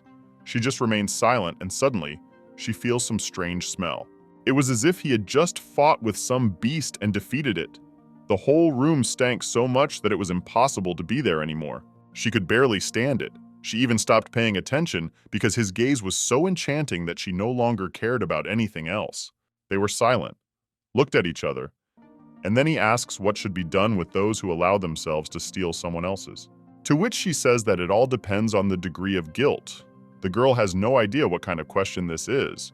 She simply answered as she sees fit. He takes her hand again. He stopped being shy. He no longer keeps any distance, and this means that something interesting is about to happen. The guy says that she should be punished, and with such a smile that Estelle is completely confused. It would seem that she doesn't understand anything, although in fact everything is too obvious to her. In short, this is some kind of ridiculous misunderstanding. Although she agrees with this, but what he considers his property and the very thing that was stolen from him, that is hers. The girl very politely explained that it was not the time yet, since she had not ascended the throne, which meant that he did not yet have the right to say such things or hint at anything like that. He replies that it makes no difference to him who did and didn't do what. The only important thing is that she needs him and it's mutual. From the very beginning, everything was like this. For him, the girl was not a person with a will, but only a puppet who entertained his boredom. Even knowing that this relationship was ending, collapsing, she hoped that she could trust him, looked for any excuse for this. But at some point, she began to think that at least some kind of emotional connection was possible between them. It was not worth moving away right away, because suddenly, something would still come out of it. Estelle accepts all these risks. She is in no hurry to start life from scratch, but at the same time, she does not let him get too close to her. She is sure that everything has its time. There was so much between them that a second chance is also possible, but not now. A pause is needed, and for an indefinite period of time. They both understand that they need to distance themselves from each other for a while, but they can't do anything about it. He even comes to her in the middle of the night, and Estelle still doesn't kick him out. The girl can say whatever she wants, but here everything is obvious. There is something between them, and it is eternal. And then something went wrong. Estelle convinced herself and everyone around her that she was doing fine without him. But at some point, she admitted that she had never had anything more painful in her life. She enjoys it so much, calms down, and rejoices when he is around that she can't do anything about it. The girl asked him not to leave, trusted her heart, and even touched him first. She has no strength to endure. She wants to be with him and is tired of ignoring her desires. Sooner or later, this had to come to an end. This man has every chance and opportunity to deceive her. All this will be on his conscience, and her conscience is absolutely clear. And for now, this arrangement suits her completely. She stopped thinking about it, relaxed, and allowed him to do whatever he wanted with her. He can fulfill all his most cherished desires, fantasies, and not deny himself anything. She wants to see him as he is, crazy and eager to do what he has long wanted. Estelle decided, let her regret it tomorrow. Tonight should not be ruined. She wants to have fun like being with him. She loves touching this strong and beautiful body so much that these feelings are simply impossible to describe in words. As soon as he touches her, her breathing quickens and it becomes so hot, as if it were a bright sunny summer day outside the window. Satael knows that he can lose control of himself, so he warned in advance that he can act a little rudely. The girl said that it was the opposite. Very good, that's what she was waiting for. She wanted to feel his power over her and asked him not to feel sorry for her today. After the slight pain quickly disappeared, the girl drowned under a wave of pleasure and thought that she wanted to feel this every day. She began to beg him not to stop. She grabbed and screamed so hard that he instantly gained strength and a desire to hear more. The guy promised himself not to stop until she no longer had the strength to beg him to stop. Then she asked to move to the table, as he grabbed, and in a matter of seconds, they were already in another place. There is something indescribable in the air. After this, no one will dare to say that you need to slow down with your feelings. Now is not the time, not the status. All these are just excuses. If people love each other, no obstacles are scary to them. Satael did not regret that he came to her tonight. Today, a lot was decided, and, probably, they will still start everything from scratch, as he wanted. Meanwhile, Estelle was so exhausted that she didn't notice how she fell asleep. The guy immediately stopped and thought about what to do better. Stay here or still go home so that no one would see him here in the morning. He laid her down on the pillow, covered her with a blanket, removed all traces of what was happening, and decided to stay close in case she woke up and wanted to discuss something. He doesn't lose the opportunity, and in the meantime, one can only hope that he himself has no bad intentions. All this was sincere, like hers. I wonder what to expect from tomorrow. What will change in their personal lives and what outcome they will come to. Satael is a bit secretive, and as much as I don't want to say it, there are moments that make me doubt him a bit. After all, his future directly depends on this relationship. He himself doesn't hide it. Meanwhile, the next day came. Bayan returned to the dressing room and could not believe her eyes. A loud scream was heard throughout the house, as if a terrible tragedy had happened. It turns out the girl was right. She had a guest who never got what she came for. The Empress, who did not find a cure for the crown prince, became very angry and smashed everything around in an attempt to figure out something or perhaps find something. All the anger was directed towards Roa because there was no one else around. The guy quickly turned into an adult, pretended that nothing had happened, and started discussing how Satael had become soft lately. The woman doesn't agree with this. She just knows what he needs, namely, for Roa to help Estelle become Empress. There are only two options here. Either the disgruntled Empress arranged all this, or Satael came and took revenge for the fact that this guy touched his princess. Bian warned the assistant more than once that the girl was really very beautiful. He should have controlled himself, but he allowed himself too much and only created trouble. The woman asked that this not happen again. She's not going to suffer and suffer losses because of his mistakes. He is very vulnerable to temptations, and she knew it. They have been fighting this together for several years, but to no avail. Now her property suffers from this, a woman will not tolerate this, she will definitely come up with something or at least will no longer invite anyone to her home. Meanwhile, Roa quickly sent the promised list, which described in detail all the nobles of the empire, from the highest nobility to the minor aristocrats. Hidden love affairs, crimes committed in secret, even secrets of origin that people themselves might not know about. Everyone was vulnerable in their own way, and there was dirt on everyone that could very easily subjugate anyone. There is just so much information that the girl is already tired of reading. Her eyes can't stand it, although initially she expected 10 times less information. Since the dawn when she returned from the moon Cha'ada, it started snowing and it became noticeably colder. He now gave her a taste of achievement, but at the same time, he deeply carved into her soul a sense of defeat. He wanted her to clearly understand that everything she had achieved was only possible because she was partly his property. Last night he treated her like a toy, even humiliated her in places. But she didn't mind. Despite everything that was so wonderful and she was the happiest that night, she already thinks differently and regrets that she gave free rein to her emotions. She decided that now she needs to get down to business and think less about her personal life. As practice shows, nothing good comes out of it. If used correctly, the list will give you the opportunity to change the course of events beyond recognition. Estelle stood calmly by the window, and only now will she understand how good it was that she thought about all this, not out loud. Satael has been sitting at her table for several minutes now, and is silent, as if nothing had happened. She doesn't even know where to start and how not to upset him too much. It's strange that the guy is silent, because the girl's reason is quite clear. But his is not so clear. If he came to her himself, he should say at least something and at least say hello. Satael seems to be waiting for something from her, but he doesn't even look in that direction. The situation is too awkward. After all these thoughts that she needs to end her personal life, it would seem that now she should only feel anger upon seeing him. But no, for some reason a feeling of joy flashed inside, which means that she is not against seeing him. Maybe it's just because he's the only person she can talk to, but it seems like it's something else entirely. Before she met him, the days were much more lonely, monotonous. Everything was like a fog. The only difference is that back then she could tolerate loneliness and even cope quite well.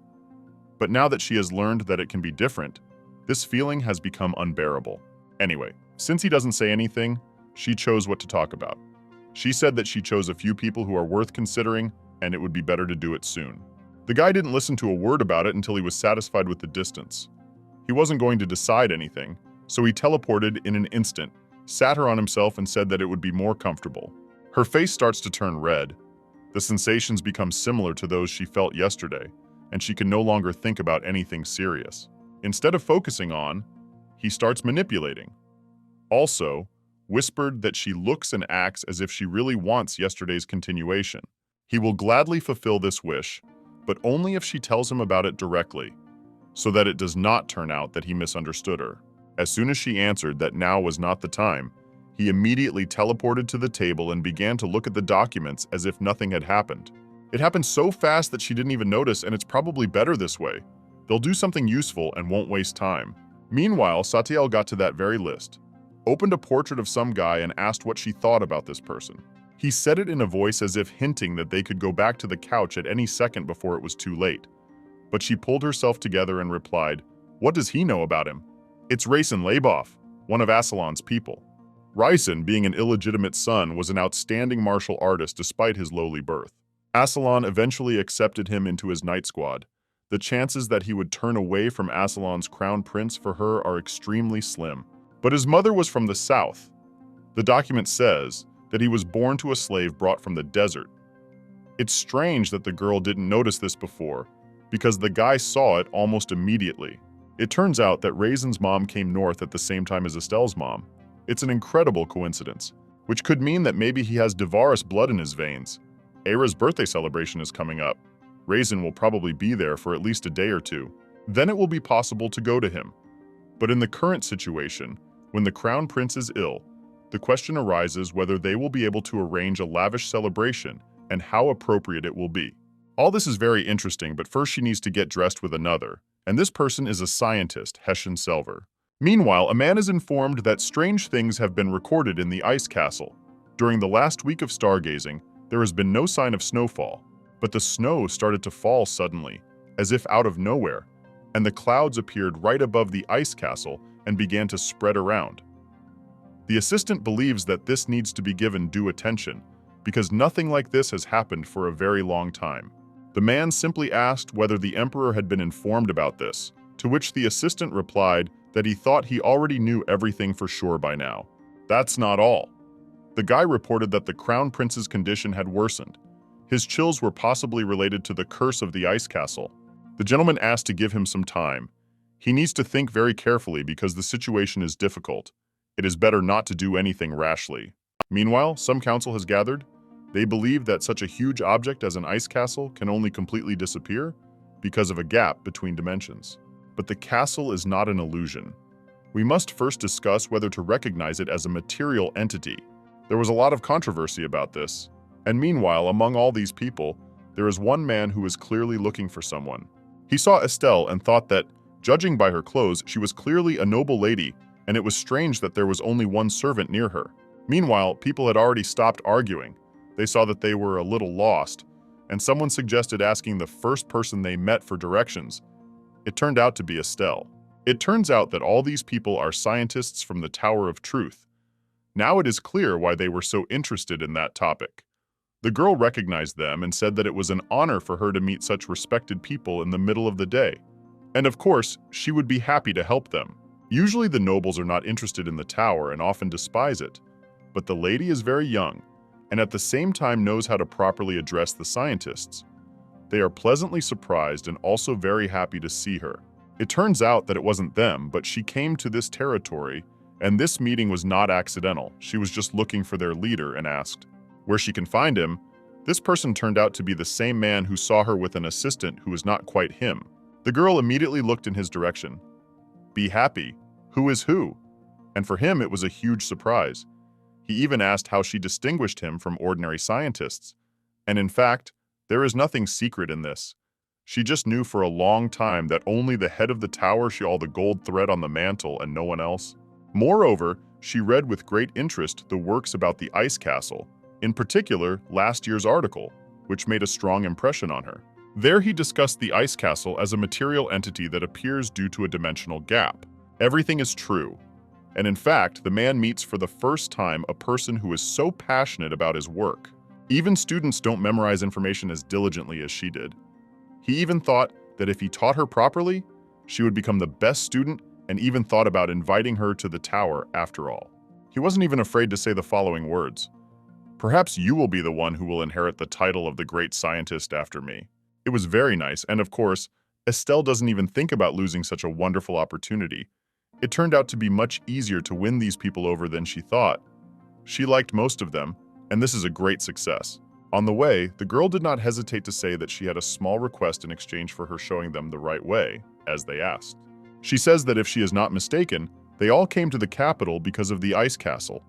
And since this is the same topic that has long aroused her curiosity, she would very much like to visit this place occasionally to discuss some research, if of course no one would be against it. The man says that of course, they are always happy to accept those who seek the truth. Moreover, if possible, he would like to invite her to share her valuable opinion, and also, if it would not be intrusive, asked if he could find out her name, although he did not show it. But at the same time, he began to hope that her status would be enough to visit the Tower of Truth. He regretted that he did not think of this right away, and had to ask about it only now. The girl introduced herself without any problems as Estelle de Harten, Princess of Hartenra. And of course, her status is more than enough. The appearance of the ice castle began abnormal weather phenomena, and the crown prince fell ill with an inexplicable illness. If the Tower of Truth officially speaks out on this matter, then the unstable mood in society will flare up like a flame engulfing dry grass. The girl watched the Tower of Truth for a very long time. Although the imperial family and the nobility despised scientists for their low origins, the results of their labors have undoubtedly contributed to the development of the northern continent.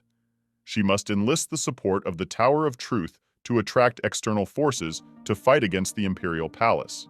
Although the great scientist Hessian considers their meeting a simple coincidence, it is not quite as he thinks. Meanwhile, they had already said goodbye. The girl had found out everything she wanted, and suddenly, the guy asks why she always does nothing but smile, as if she doesn't understand how difficult it is to remain serious when you need to win over your interlocutor. She doesn't even know where to start and how to explain basic things to him. That's it. Since he asked, I had to say that the situation required it, and if it was unpleasant for him, then... The guy didn't listen to her until the end, interrupted, and since they had already done everything they had booked, suggested that they set aside some time for themselves. Estelle still didn't understand why he assumed that everything was already done. She had planned much more and didn't even know how to say it. Here he starts to change the subject and asks how she feels about books. Apparently, as far as he knows, she was only seen in the library or any other place, but with a book in her hands. It is unclear why this was said, but still Estelle did not pay attention to it. He is simply trying to avoid an awkward silence and does it as best he can. Meanwhile, they have already returned to the palace, are very tired, and have no idea what surprise awaits them inside. The surprise is not the most pleasant. These are people from the imperial palace, among them knights and several maids. They do not even show politeness, do not smile and look somehow strange. They start looking around, looking with an unpleasant look, as if it wasn't them, but she who came to their home, and without warning. Meanwhile, they deigned to say hello, although it was still clear how unhappy they were with this meeting, and if they could, they would never have come here. It turns out that Her Majesty the Empress ordered to take away one of the maids of this house. The woman did not send a single letter, did not talk to her about it. She simply sent her people and gave them an order. The girl doesn't understand why she should do this. No one discussed anything with her, and at the very least, it's very respectful on the part of the Empress. Not only do people not know how to talk and communicate normally, but they also dare to enter the estate without permission. They looked at each other, looked displeased again, and the situation reached a dead end. They received an order. Estelle does not agree with this and does not compromise, because she has every right. She doesn't have to believe them, because anything can happen. And suddenly she can say that she just thought it was some kind of deception. The Empress wouldn't do that and at least would warn about it. The girl starts talking to them, explains her position, but they simply don't listen to her. They came to blindly follow the order and are not interested in anything else. She was not mistaken when she saw that they were very unpleasant people. I don't want to imagine how they were treated. But in the imperial palace, that they became like that after a few years. Since they are not very talkative, the girl decides to go with them. She hasn't seen the Empress for a long time anyway, and there is just a little time for this. Meanwhile, they had already returned, but instead of that imperial palace, for some reason they found themselves in the palace of the crown prince. The girl tried not to pay attention to this, although this was the first thing that alerted her. The headmaid turned to the mistress and said that they had brought the servant, as she had ordered. And also, that Princess Estelle came with them for a mother who takes care of her sick son day and night. In the girl's opinion, her clothes are too luxurious. You can't say that she has many problems, and such serious ones. The woman pretended to be very glad to see her, asked how she was doing, what was new, but only out of politeness, nothing more. And then she smiled and said that she needed to talk to her assistant alone and asked to leave them alone. The lady didn't even think to listen to her. She started asking how she could take a servant from her palace without permission only at her own request. They, having clarified this point with her. Also, she has the right to stay in control so that no one is rude to her people. The woman realized that it would not be easy. She became a little tense and thought about what to say next. They had seen each other for so long that the Empress could not even imagine that that young girl could become what she saw her today. No one is going to give up, everyone stands their ground until the end, and it is very interesting what will come of it. The girl understands that if she doesn't show her character now, in the future, they will start to take advantage of it. And before it's too late, she needs to take care of it. The woman claims that the princess's assistant did something bad, and she wants to discuss it with him alone. No one else should hear it, and as soon as the girl repeated that, she will not go anywhere. And if she does, then with him. The Empress no longer had enough patience. She screamed very loudly and promised that she would not do anything to him. If the guy wanted, he would tell everything himself, but the three of them would not be able to talk about it. She had a headache, which even changed her voice, and she had no strength left to insist on anything. She simply promised that everything would be fine and asked for only one thing, to leave them alone for a while. Moreover, she even swore on her name that she would not disappoint her. She keeps her word. Otherwise, she will owe much more than she asks for. No matter how much the girl didn't want it, she needed to leave them alone. After such words, it became somehow calmer. She didn't even look in the guy's direction. She just listened and left them for a couple of minutes. The Empress's gaze directed at Satayel haunts the princess so much that she wants to go back there a few seconds later as soon as she closes the door. The girl is holding back with all her might and doesn't even imagine what's going on there now. She hopes for Satayel, and that's all that's left for her in this situation. At such moments, she stops trusting people. Although recently she thought that she knew this person a little, but she is no longer somehow sure about it. Meanwhile, the head maid comes and suggests that since the princess is already here, why should she hate His Highness? She is grateful for the advice. That's exactly what she will do. On the way, the girl imagined what she might see there.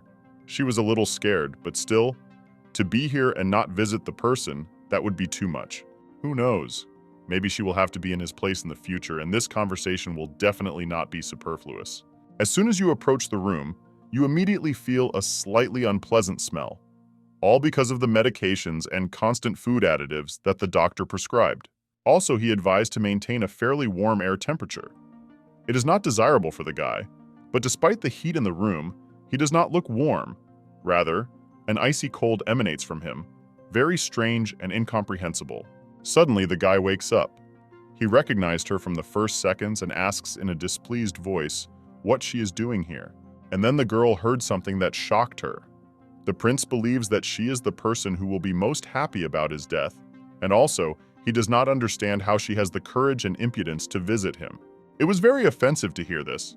Most likely, they instill something similar in him every day, and out of helplessness. He believes it. Estelle tried to pretend that everything was fine, although inside it was very painful. To somehow show that this was not the case, she agreed to his suspicious request to come closer. The prince seems to finish her off with the phrase that if he dies, she will be somewhere near him, in the same state, because mothers certainly fulfill the last will of their sons, which he really hopes for. This is not at all what she wanted to hear from him. She felt very uneasy, and only now she was able to find the words to describe how wrong he was. She sincerely wishes him recovery, probably even more than his own mother. He may laugh at these words, but he does not even imagine how much truth there is in them. He doesn't trust her so much that he didn't even listen to it. She is one of the biggest enemies in his life, and it's a shame that he really doesn't doubt it. If you look from the outside, even a girl who doesn't owe him anything worries about him more than his own mother. He can think about her whatever he wants. But her conscience is absolutely clear, unlike those who set him against her every day. And meanwhile, in the living room, it is no less cheerful. Now a real test of the Empress is taking place, after which it will become clear who she really is and how much she wants to help her son. The woman didn't suspect anything, calmly talked to him when suddenly the guy offers her two options, and she must choose one of them, or he tells her how to quickly cure the crown prince. Or she starts bowing at his feet and shouting to the whole house that he deserves the title of emperor, even more than she does. It would seem that this is an absolutely absurd choice. If even all the best doctors could not find a cure, then how can a simple servant claim that he knows some way? Moreover, when the Empress expresses her sympathy, he dares to suggest something like that and does not fall for her manipulations. She should now scream for this impudent man to be immediately thrown out of her estate, but something went wrong. It's very simple. The woman has been in love with him for a long time. The guy knows about it, and that's why he dares to manipulate her so easily. He is the one she couldn't get even in her dreams, and now he is standing in front of her. She just has to reach out, and she will be lucky enough to touch him. The Empress, without thinking, betrayed her son, fell to her knees and said at the top of her voice that in this house there was only one worthy emperor, and it was not her. It's hard to believe, but she's ready to do anything just to touch him, even if she has to sacrifice the life of her own son, which is what she actually did. And now her son has no idea how wrong he is, and how long he will have to apologize to the girl who was truly the only one who cared about him. His own mother abandoned him, and it will be very interesting to see how he will react to this and how she will explain everything to him. Through all this pain, the girl begins to remember how immediately after her mother's death, Ira tried to sell her as a concubine to a foreign nobleman. But thanks to the fact that Aslan made a fuss, not wanting to give up his toy, she managed to stay in this house. However, she does not feel gratitude towards him. He did it in order to play with her and nothing more. Next to him, she was always unhappy, beaten, hungry. In this cold palace where no one helped, she could only survive, and she succeeded. She is a strong girl who has experienced a lot. After all this, she might hate the prince, but unlike some, she is a kind person and will never become like all of them. Even though he hates her, doesn't want to see her in his room, she still asked for help. She needs to bring some medicine, and quickly, otherwise his whole body will turn red. He squeezed her hands so hard that they were very red. After that, no one would want to do anything, and especially not stay here. She has a choice: to help him and pretend that nothing happened, or to take the assistant, leave here, and never remember these people again, because they simply don't deserve it. She was walking down the corridor, and suddenly she sees Satael, who was supposed to be talking to the Empress, but for some reason she is not there. I wonder if he will tell about what happened, because it could change the whole situation, and a lot of interesting things will be revealed. He stands there like a statue, as if something happened, and she is even afraid to ask about it. You never know. Maybe he is not in the mood and he can yell at her. He is kind of strange, silent, as if he wants to say something, but is waiting for the right moment. However, as usual, in his usual style, the girl doesn't even approach him, waiting for some words, and he remains silent and silent, not even moving or blinking an eye.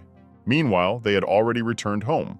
All this time they hadn't told each other anything, but now, when no one was eavesdropping on them, it was time to talk about it. She was the first to ask if everything was okay, what the Empress wanted from him, and he smiled as if he was ready to tell everything. Estelle was already expecting something interesting, but he only said that the Empress was very interested in him and nothing more. I wonder why he is keeping silent about the truth, how he put her in front of a choice and what choice she made. Maybe this will be useful to him a little later, and he does not consider it necessary to talk about it right now. The Empress brought her son, and if everything had become clear back then, when they were in that house, the girl would have been happy, but as it is, she doesn't even realize what is being hidden from her. In the end, she didn't learn anything useful, but she clearly felt that something was wrong here. He was clearly hiding something and doing it for a reason. The guy didn't even ask where she went, what she did, as if he wasn't interested, although probably that's true. Estelle is a little upset that she can't talk to him normally, and even if this question is answered, nothing will change. He doesn't trust her well enough to tell her all the details, and it's obvious. She hadn't seen him sincere and real for a long time. Lately, Satael hasn't been like himself. He's too secretive. As it turned out, he didn't ask questions only because he was waiting for her to ask everything that interested her, and he himself wanted to do it after she did. He smelled the medicine, assumed that she was with the prince, and asked how he reacted to her, or rather, how much he had come to hate her during this time. It's no secret that the guy blames the princess for everything and never hid it. The assistant is worried that he could have harmed her or said something unpleasant and regrets that he could not be with her at that moment. She admitted that everything was very difficult. She held back, kept everything to herself, and understood that convincing him and proving it was just a waste of time. She could repeat the same thing 1,000 times. He still wouldn't believe her. As usual, in moments of serious conversation, when there is no time for it, he begins to look and touch her as if he can't wait to change the subject. Estelle couldn't get used to it. Moreover, sometimes it seems that he doesn't listen to her at all, but thinks about only one thing. She doesn't want to talk about it, keeps it all to herself, and in fact, understands that those people really don't deserve their attention. There are things that would be more appropriate to spend that time on. They looked at each other and immediately understood everything, made sure that the door was closed, that no one would disturb them, and decided to devote this time to themselves. He asked if he understood everything correctly.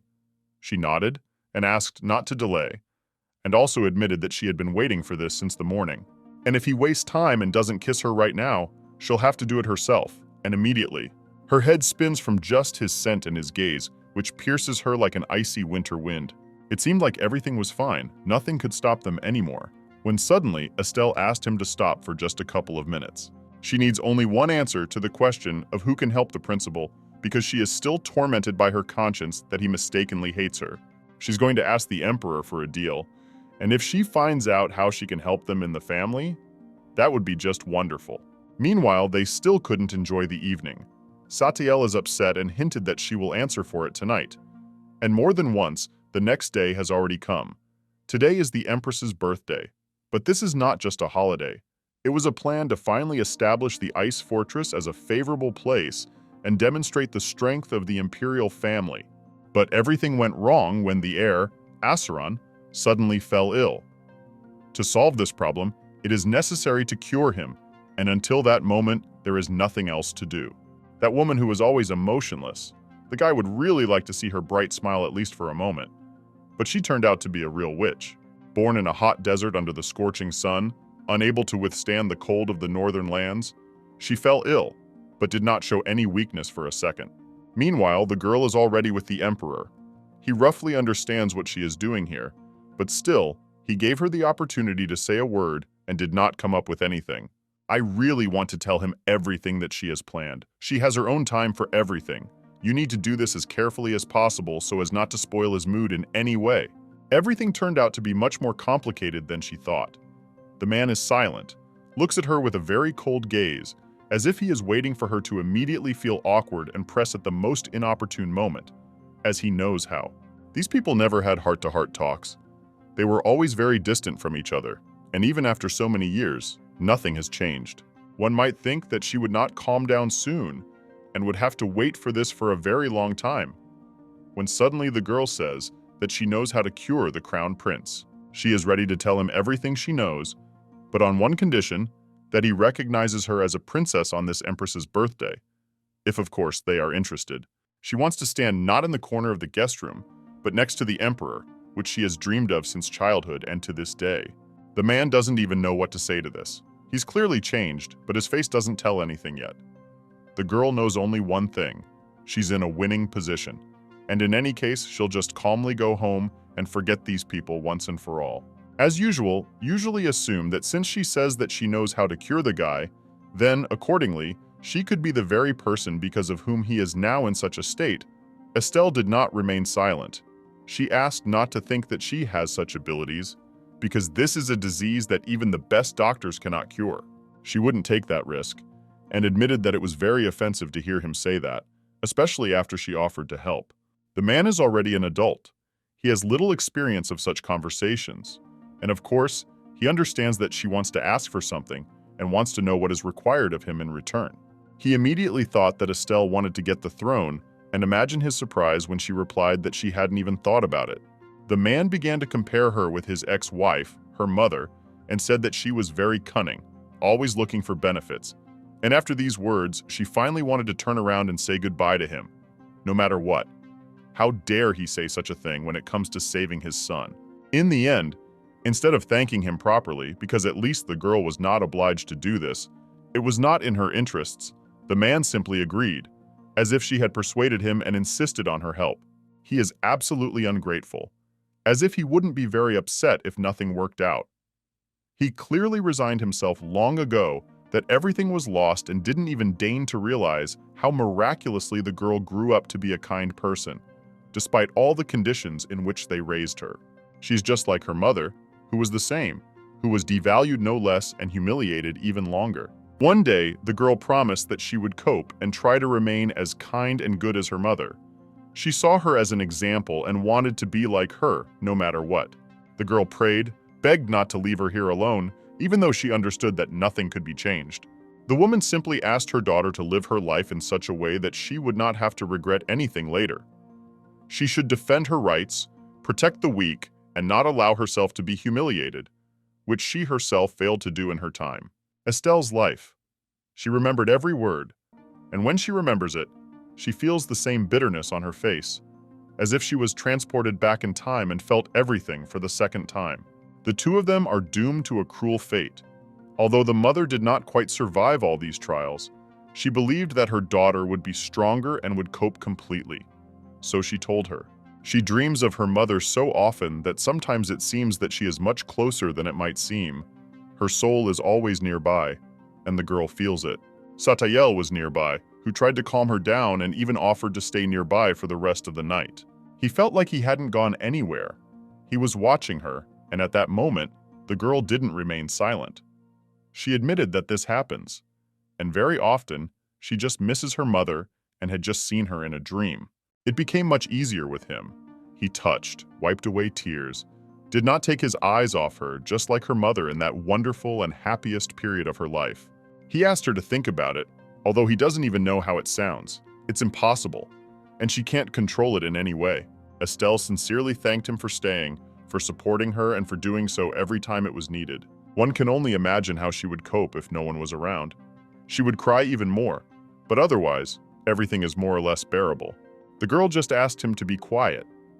She wants to be in silence and hug as much as she wants. Like in childhood with her mother. She's shaking all over. She can't do anything about it, and how good it is that there is support that keeps her from going crazy. At that moment, the guy couldn't hold back and decided to kiss her. Even though now wasn't the best moment, he gave in to his emotions and didn't regret it for a second. The girl didn't even notice it. She relaxed so much that she fell asleep. The guy covered her with a blanket and was even surprised that he really enjoyed taking care of her. Estelle turned out to be very vulnerable, although he knew her as a completely different person, cold, indifferent, who thinks only about herself and no one else. He has never had to support someone like her before. With her, he feels special, needed, and the only one with whom she can be herself. She may not say it directly, but he sees and understands everything, and in the meantime, the next day came. He woke up early and immediately got down to business. The guy thought that she needed a lot of time to sleep, although Estelle woke up a little later and was even surprised that he himself, without her, started doing something. She very rarely saw interest in him. Most often, she had to force him. And then, suddenly, such changes. It was a pleasant surprise, but after yesterday, the sediment still remained. She looks a little tired, barely talks, got up in bed and immediately went back. After a while, she found the strength to get up, went up to him and, surprisingly, learned something interesting. Something she had asked him about yesterday. After the audience, Satael sent her a small gem which she gave to Hastion. According to Satael, if it was eaten, the Crown Prince's illness, as fantastic as it may sound, would be cured in that very second. As he said, it will happen quite quickly. Soon news came that Assalon's illness was cured. He is already fine and feels just great. And Hastion sent a short reply. I promised to do my part. The Emperor's interest was that she had waited so long. After the Crown Prince's illness had passed, the imperial court began actively preparing for the birthday celebration. Since it was going to be a week-long banquet, the nobles were considering which day they should be invited to, a game of spies to find out which day the real battle would be. Since childhood, the girl has always been excluded from such noisy events, and now the letters that come to her palace clearly show that her position is gradually weakening. Somehow, unexpectedly, there were a lot of these letters. Estelle wasn't used to this kind of work. Everything just fell in one day. Like high-ranking nobles, there are ways to announce the day of presence, but since she does not have such a position, she decided to personally answer each letter in the hope that this is all and nothing new will come to her tomorrow. Several hours at the table, non-stop answering all these letters. Not everyone can stand it. Her hand is already numb, and if even one more letter appears, she won't even read it. So she spent her whole morning incredibly tired, and the only thing she wanted was to just let her hands down and not do anything else with them. Naturally, there was some fuss. The assistant comes in and says that they have guests. Countess Parcilia has arrived. She pestered the lady of the house, apologized for coming without warning, and, of course, for how disrespectfully she had treated her last time. She speaks as if she simply could not restrain the desire to see her. It sounds strange. The woman simply does not break character, and this is very clearly visible. The Countess reminded how they had promised to prepare a banquet together. The girl already hated this day, and was trying her best not to show it. This is all she needed. After all these events, she wanted to rest peacefully in her room, but no, there was only more work to do. Since they were visiting as expected, she asked the maids to bring tea and something sweet. As soon as they were alone, the woman was already worried about where her beloved Satiel was. It's a pity that Estelle doesn't know anything about this. She doesn't suspect anything and just calmly says that he went to the library, he has several things to do there and will most likely return any minute, no more. The name Satiel was mentioned more than 10 times. The Countess is going crazy about it, but the girl does not understand it. Although in fact, the woman could have mentioned this name 1,000 times. In Estelle's place, it would be strange to think that the Countess feels something for the guy, at least because of the age difference. Satiel really liked to do the girl's hair and help with her clothes, but surprisingly, he also liked to go to the library on errands. Maybe he just likes the silence, and that's why he's so happy to go there. She got used to it and didn't think it could be funny, because the owner of the ice castle goes to the library for books, which already sounds a little unusual and out of character. Since the lady had missed breakfast and it was getting close to lunch, the assistants could not leave her without food. They brought not just desserts, but full-fledged sweet dishes. They know how the lady doesn't like to be hungry, so they took care of it and asked with a clear conscience that she let them go about their business. The maids were here for only a couple of minutes, and during that time, the woman didn't say a single word. It's obvious that she's hiding and doesn't want anyone to know anything extra. Knows firsthand how rumors spread among the staff at the speed of sound, and she doesn't need that right now. Meanwhile, she suddenly offered to take over the banquet, freed the girl from this, and probably now she will ask for something in return. While she doesn't say anything about it, she even offers to make Estelle the main star of the event and starts begging to visit her house. She simply cannot bring all the dresses from her palace. She offers to try everything on there, and each time, it seems that she also has something in mind against Lady Estelle. Surprisingly, the girl did not even think about the dresses, although there was little time left, and it was very good that the woman reminded about this. Ira always sent her old and awkward dresses that were disgusting to even wear at home. Estelle always sat in the corner at banquets and tried not to attract unnecessary attention to herself so as not to embarrass herself. Since we had already discussed everything about the event, it was a very good time to ask how Roa was doing, which is what she actually did. Bian went quiet, as if she had something to hide. She looked at her so strangely, but still understood that she needed to say something. She said that the guy found a good book, reads it, and in general does not think about anything else except work. He began to rest less, but so that the girl would not imagine anything. Bian warned that no one is forcing him. He does everything himself. Meanwhile, the boy has already snuck into someone's house, climbed onto the second-floor balcony, and is waiting for the man to notice him. This reminds me of something. Someone similarly made his way into Estelle's house and thought that he could do anything. The boy couldn't stand it. He was tired of sitting on the cold balcony. He said hello and warned that everything was fine. He is so confident in himself that he is not even afraid that this man will do something to him. He has a lot of security around him, but apparently no one is bothered by this. So that the owner of the house would not get carried away and start hating him prematurely, he offered him something very interesting, namely, to fulfill any of his wishes. And when he calmed down a little, became interested, there was an opportunity to get up from the balcony and explain everything in more detail. Roa came a little closer and said that there was no need to be afraid of him. He is not a villain. He can just be useful for him.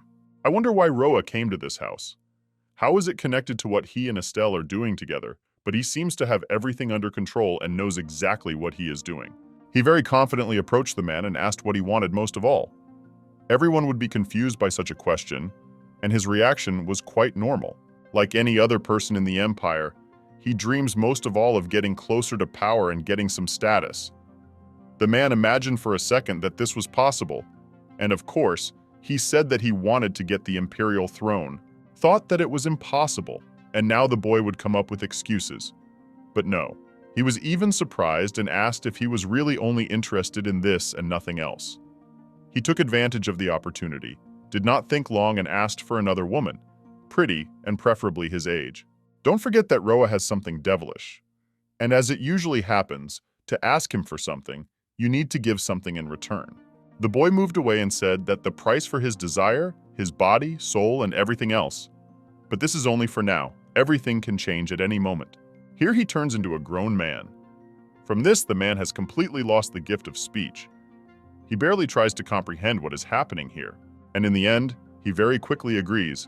He is no longer interested in anything except his goal, to which he has been moving all his life. But as it turned out, everything could have been achieved much easier and faster. That's true, but you need to remember that for everything he gets from Roa, sooner or later he will have to pay, and quite a bit. The owner of this house is one of those people who very easily agree to such adventures, unlike those who would not even listen to this boy. Roa felt it and knew exactly who he had come to. He senses who it is easy to negotiate with and who it is not even worth coming to. The contract is signed. He will get everything he listed, but after some time, the guy will get his too. Meanwhile, several days passed. In preparation for the ball, Estelle visited Bian's house several times, each time trying on dozens of dresses, but still did not understand why this person was helping her. What benefit she got from this, and who would spend all their time on this. And only after many attempts did they manage to find the outfit that they liked the most, both Estelle and Bian. On the eve of the ball, everything is almost ready. All that remains is to check some things, and tomorrow there will be a ball, at which Estelle will be crowned as the Queen of High Society. The woman did everything she could for this, and in fact, the girl is sincerely grateful to her. She gave her so much of her free time that it was even a little awkward. She also helped not only with the dress, but also with the jewelry, and the girl didn't spend a penny on all of this. It was all a gift from Biani. Naturally, it wasn't without another preparation.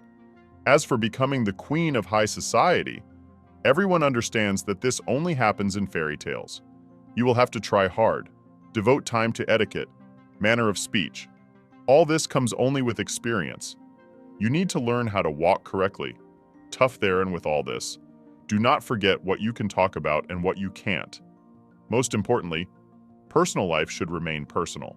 That's why there are rules of etiquette. With strangers at such events, you can only talk about general topics. The weather, the food they see in front of them. You can discuss it, but under no circumstances cross someone's personal boundaries and don't ask about things related to personal life. Also, you shouldn't talk about something bad, complain about something, especially if it concerns the host of the event, the person who arranged it all. Even if you didn't like something, you need to pretend that everything is fine. Or better yet, say it out loud and thank them for the invitation. You have to be very nice, like everyone around you, and make it seem like this is the best event she's ever been to. People have to enjoy talking to her, and that's just the beginning of what you have to learn. It's not easy, but being a queen is worth it. At some point, the girl again remembers about Roa. Lately, he has not been seen at all, and she would really like to fix this. She is worried that something might have happened to him and asks if it might be a good idea to find him and make sure everything is okay. Bian was silent again. She just said that he was busy and it was better not to disturb him, no specifics, just briefly, so as not to dwell on it for too long. She is clearly not telling me something, and in all these days, how many times the girl came for the fitting, she never saw the guy. Estelle is sure that she should figure this out. Find him. Even if the woman does not approve of it, he is not a stranger to her, and there is hardly anything wrong with making sure that everything is fine with him. She is concerned not only about his estate, but also about the thought that if the moonchild will close, it will create a lot of problems. This boy still makes her a little uneasy, and she doesn't intend to turn a blind eye to it. And then the woman says some strange phrase that a girl shouldn't trust anyone. And it's not surprising that she had the first question, does this apply to everyone else? Or is Bian also included in this list? She replies that everything is right. While there is an opportunity, you can take advantage of her kindness, but you should never trust anyone. She reminded that one must not forget, here no one owes anything to anyone. Everyone has their own intentions, plans. Everyone wants to benefit, and Estelle is the same. Therefore, one must always think only about oneself. It is good if someone helps or treats her well, but all this can end at any moment. No one guarantees that tomorrow Bien will change his mind, take the dress, and leave the girl with nothing. She will have to do everything again herself, buy everything with her own money, and in fact, these are very correct words, although not the most pleasant, but correct. Bien doesn't hide it and thinks it's right. Estelle thought about it seriously and is even grateful to her for this reminder. A bit of a false feeling, but still, Estelle felt closer to this person. She seemed to begin to trust her, but at the same time, she understands that this is not so. In the meantime, it was time to go home. There was a lot she had to rethink, and she had just a couple of hours to do it. She wouldn't be able to fall asleep quickly anyway, and who knows who might show up in her room in the middle of the night. If for the imperial family of Harton, this is a way to demonstrate their power, then for her, it is an opportunity to remind everyone about the forgotten existence of the princess. Ira's birthday celebration lasts a week. Estelle, on Bion's advice, decided to limit it to 2 days in order to maintain some mystery and increase her influence. During this time, she will have time to meet with all the important operating rooms, and she doesn't need more days. The long-awaited day of the ball has arrived. The girl specially woke up in the morning, did not want to be late, and still cannot believe that today she will finally fulfill her dream and will be in the spotlight, at least, and also will become the queen of high society. If, of course, no one deceived her and Estelle does not encounter a trap from beyond. The girl is completely ready. She can go out into the hall, but before that, she decided to stay and be in silence for a few minutes. Well, it's time to go to the hall. People have already gathered, and I don't want to miss the most interesting part either. According to legend, all the inhabitants of the Harton Empire know well that the first emperor sacrificed to the god of the northern continent to calm a snowstorm. A fresco created by an outstanding master depicted the moment when the storm died down. Thousands of crystals embedded in the drawing created the illusion of snow whirlwinds, which blinded the eyes from the brightness. Meanwhile, Bien is still waiting impatiently for the princess to appear. She has already managed to count all the crystals on the ceiling out of boredom, and out of excitement she no longer knows how to stand still in one place.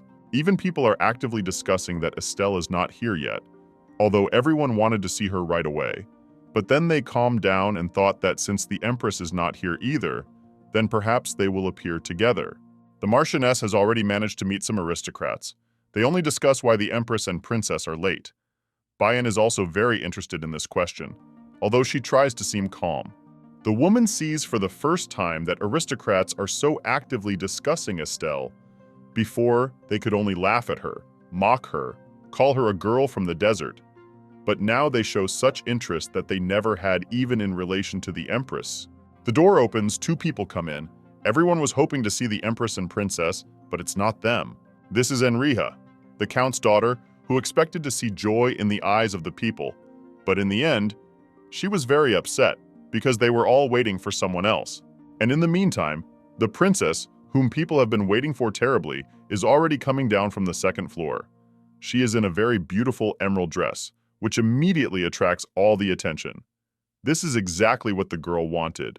Estelle can't believe that the little girl who used to hide in corners, wore terrible clothes, is now in the spotlight, and could very soon become the queen of society.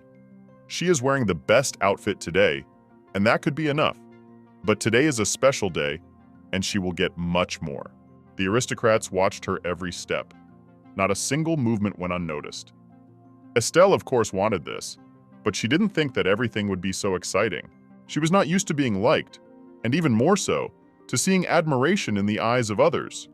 First of all, she greeted the Countess, and then apologized for making them wait a little. Bien was able to relax only now. She calmed down, and now she is definitely not worried about anything. She warned the girl about everything that could be, and now it's time to enjoy the evening. A few minutes had not passed when the Emperor and Empress joined the hall. They also came down from the 2nd floor, and first of all asked the princess to come to them. The girl got worried. It happened so unexpectedly, and at the very beginning when she was just starting to get used to the environment. And then she understood everything only now. She was surprised how she did not notice the Assalon, who was standing to the right of the Empress. And you can't tell that just a couple of days ago he had a serious illness and he fought with it for a very long time. Also, the girl realized that the emperor does not want to advertise thanks to whom he recovered so quickly. Supposedly let everyone think that this is the merit of his parents, that is, the emperor and empress. Estelle doesn't know yet if she's ready to put up with this. She's just listening to the emperor. And if he decides something, it definitely won't be today. And also, she is very embarrassed and even a little unpleasant to see him next to Lady Enria, who is exactly like her, even in the color of her hair and eyes. It seems that the girl heard that some marriage negotiations were going on between them. From this, the question arises, is it really true that he is still not engaged because something does not suit him? Otherwise, they would have gotten married a long time ago, and none of this would have happened. All the people look at the emperor, waiting to see what will happen next, what he has prepared for them. But he just looks down and seems to be in no hurry. No one understands why he invited the princess to him, why nothing is happening. He is only happy how good it is that the whole family has gathered next to him. Although from the reaction of his wife, it is very clear that all this is nothing more than a thought-out text, just to create the appearance of a good family. The woman does not understand what her husband has in mind, why they need Estelle. He rarely tells her about his plans, and often she has to guess everything herself. Everyone noticed that no one had been interested in the princess before, but suddenly she became the main topic of Soviet society, and in just one day. And also, the woman notices the countess who supports the princess, shouts how beautiful she is, and does not stop admiring her. The empress does not understand how that insidious woman could suddenly latch on to the princess, and what benefit this brings her. Previously, Estelle would wear old dresses that she gave her, and come to receptions without question. But everything changed when the owner of the Moon Chad, the Marchioness of Parsilia, sided with the princess. Now everyone is talking only about her. They want to know how she won the favor of the Marquise, and on her birthday at that. It's her holiday, and no one liked it when someone else was in the spotlight. Estelle was like that all the time, when because of the Empress she couldn't even dress normally. While nothing interesting was happening, the imperial family went down to the center of the hall and began to dance a slow dance, both parents and their children. Looks beautiful, but only from the outside. There is nothing good inside this relationship. They never even looked at each other and did not really want to do it. Estelle should dance next, but only with her partner. As always, this moment will never come. She is more than sure of it. The Countess comes up.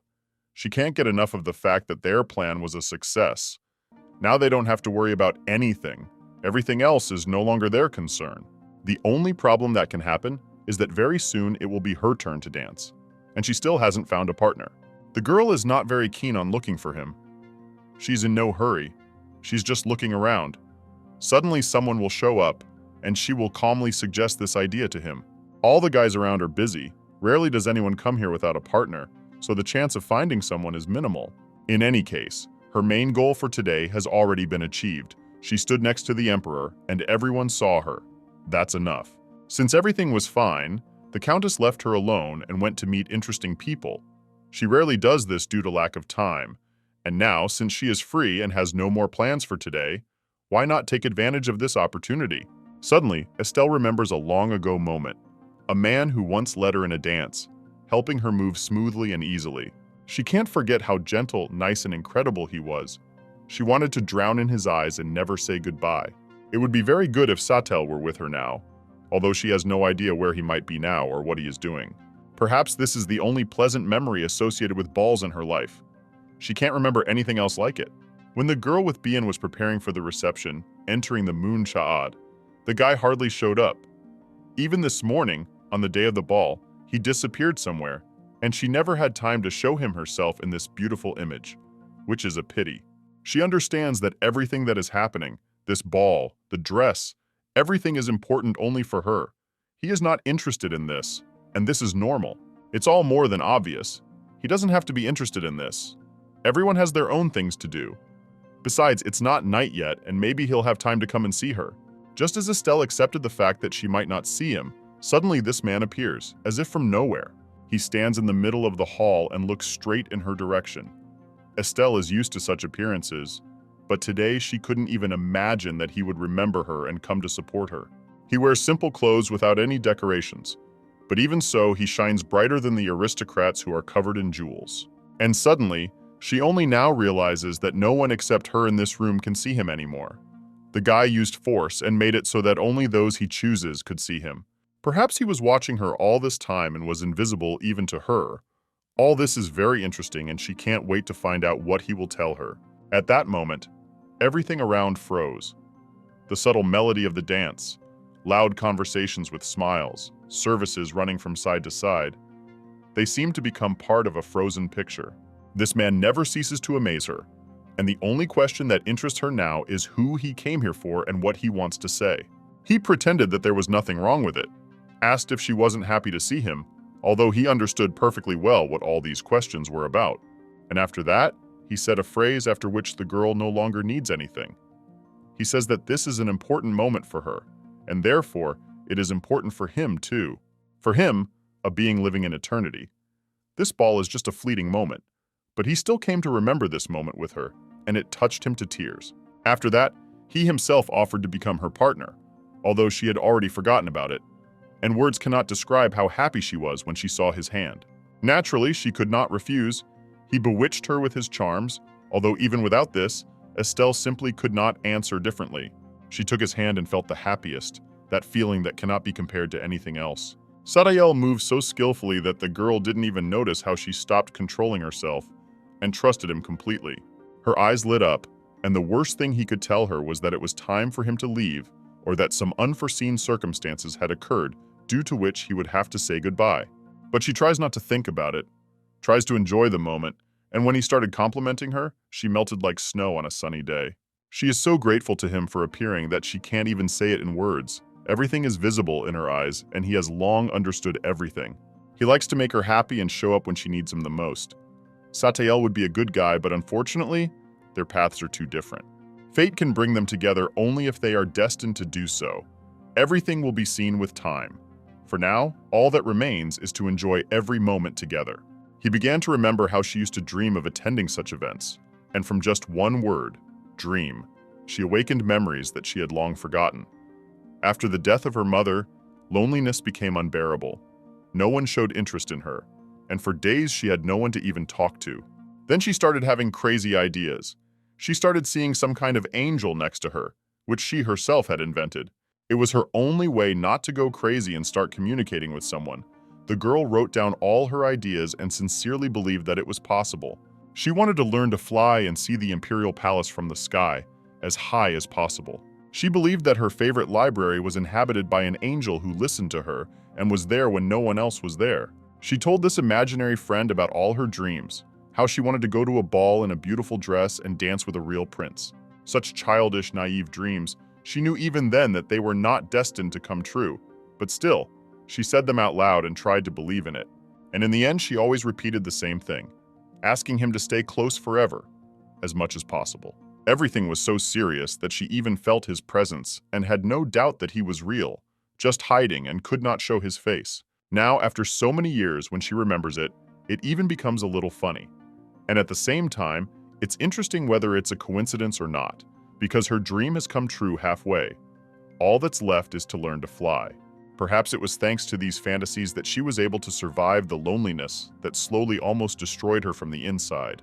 She hadn't thought about it for a long time, and as soon as she remembered, a terrible denial and desire to never remember it again immediately appeared.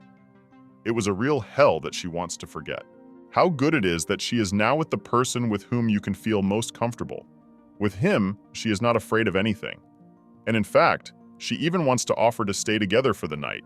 If he goes somewhere today, it's unlikely that they'll be able to see each other anytime soon, and she wouldn't want that. Meanwhile, everything returned to normal. The music continued, people started talking to each other, and the atmosphere became noticeably livelier. At some point, the girl felt that she was already a little tired of all this fuss. She wanted to retire and go to some other place. There's only one problem. She is afraid to tell him about it. She doesn't want to seem too intrusive, but at the same time, she can't live without him either. He is so good, but at the same time dangerous. You can expect anything from him, but this is what attracts her. Now she doesn't care what will happen in the future, what he might hide from her, whether others will see it or not. She just wanted to do something. She lightly touched his lips, looked at how he reacted to it, and immediately changed her mind, because she was afraid that it might be unnecessary. Estelle returned the distance, when suddenly he reduced it again, took her by the waist, and then asked why she changed her mind.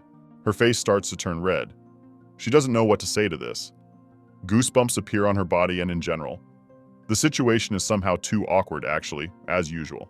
The guy understands that she just wanted to do something, so he took the initiative and directly asked whether he should kiss her or if she would do it herself.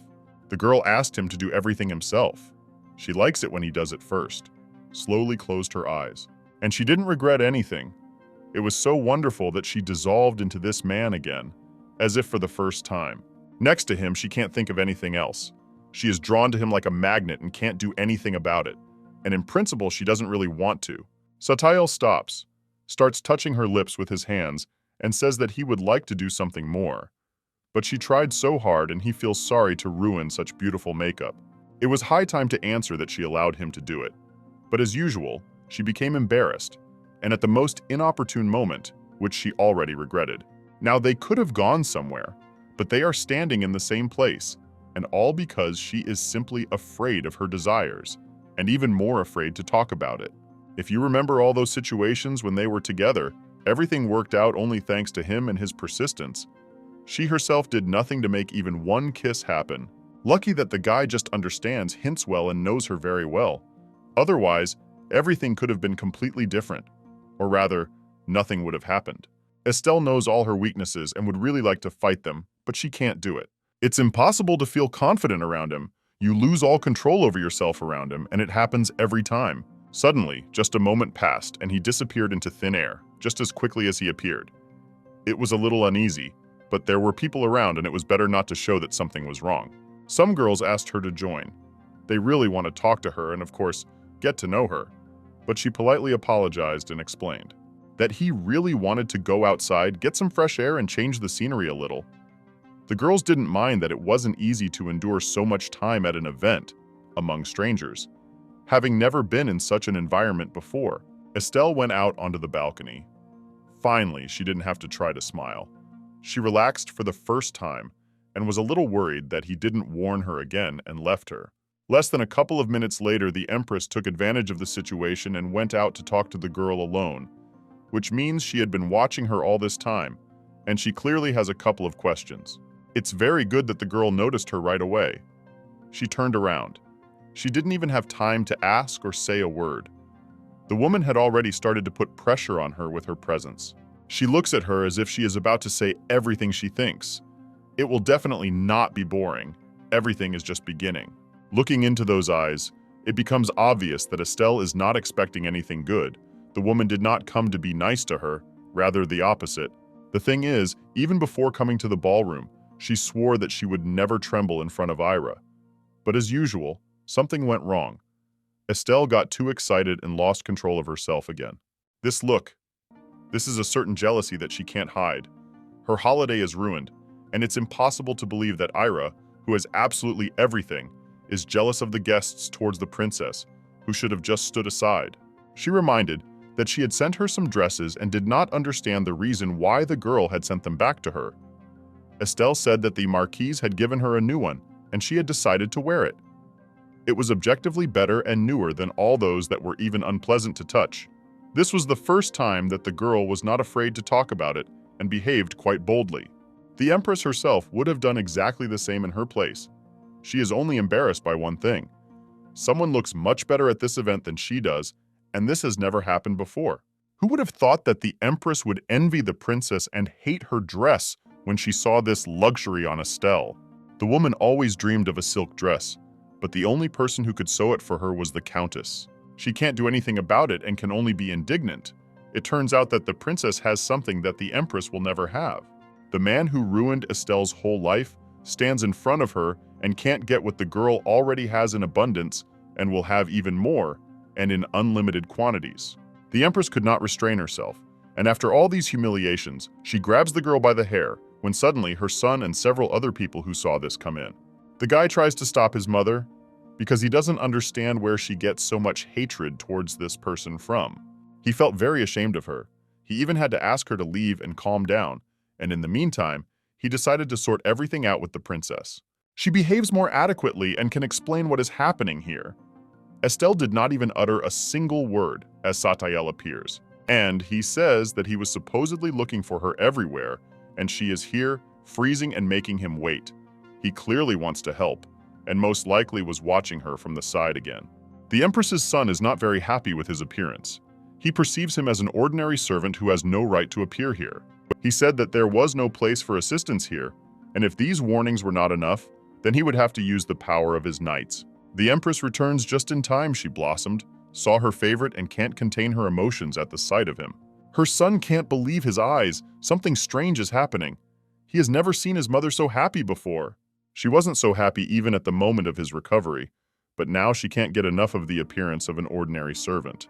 Her son didn't bother to figure anything out. He just took out his sword and warned that if someone didn't leave this estate now, they would never leave it again. Satiel smiled and said that he would stay here until the end, and in that case, the guy asked him to kneel down and bow his head. He didn't listen to him and already received several injuries. Estelle is not going to tolerate this and asked them to stop immediately. She doesn't want Satiel to suffer and even offers to point the sword in her direction, but not at him. He didn't have to be forced for long. He did it right away without even thinking, which means that anything can happen now. He slowly touches her neck and says that if he doesn't want her to lose some part of her body instead of him, then she should immediately step aside without resisting. It would seem that the situation is absolutely hopeless. But since a person who is alive and well only thanks to Satiel dares to behave like this, he decided that he had enough of enjoying life. Let him come to his senses and suffer a little again. He made him feel bad very quickly. The guy couldn't even stand on his feet. He immediately returned to the room and didn't understand what was happening. His head was splitting so badly that it felt like he had never recovered and it was just a dream. He's back in the same place with the same symptoms. Although he's to blame for it, he shouldn't have used his status and kicked out people who didn't do anything bad to him. Something had already told him in the morning that he shouldn't go there, and indeed, it would have been better if he hadn't even shown up there. Suddenly, he became very curious why on this day, his mother's birthday, there was really so much attention towards the princess. Even her father asked her to come up to them, as if she was part of the imperial family. He began to remember all the details of the event, what he saw, noticed, but he still didn't understand anything for himself. He only saw his mother's displeased look in her direction, but he didn't even think that everything could be much more serious than it seemed to him. The appearance of the servant, whom he saw for the first time in his life, seemed somehow suspicious to him. In the end, he didn't want to rest without doing anything. He called his assistant and asked him to invite Sir Raishin to him. He must find out everything that happened at the event. Who talked to whom? About what? For how long? Everything, down to the smallest detail. This man came to him and said that he would be glad to help in any way he could. He thought that the gentleman would ask for some medicine, but this time, everything is a little different.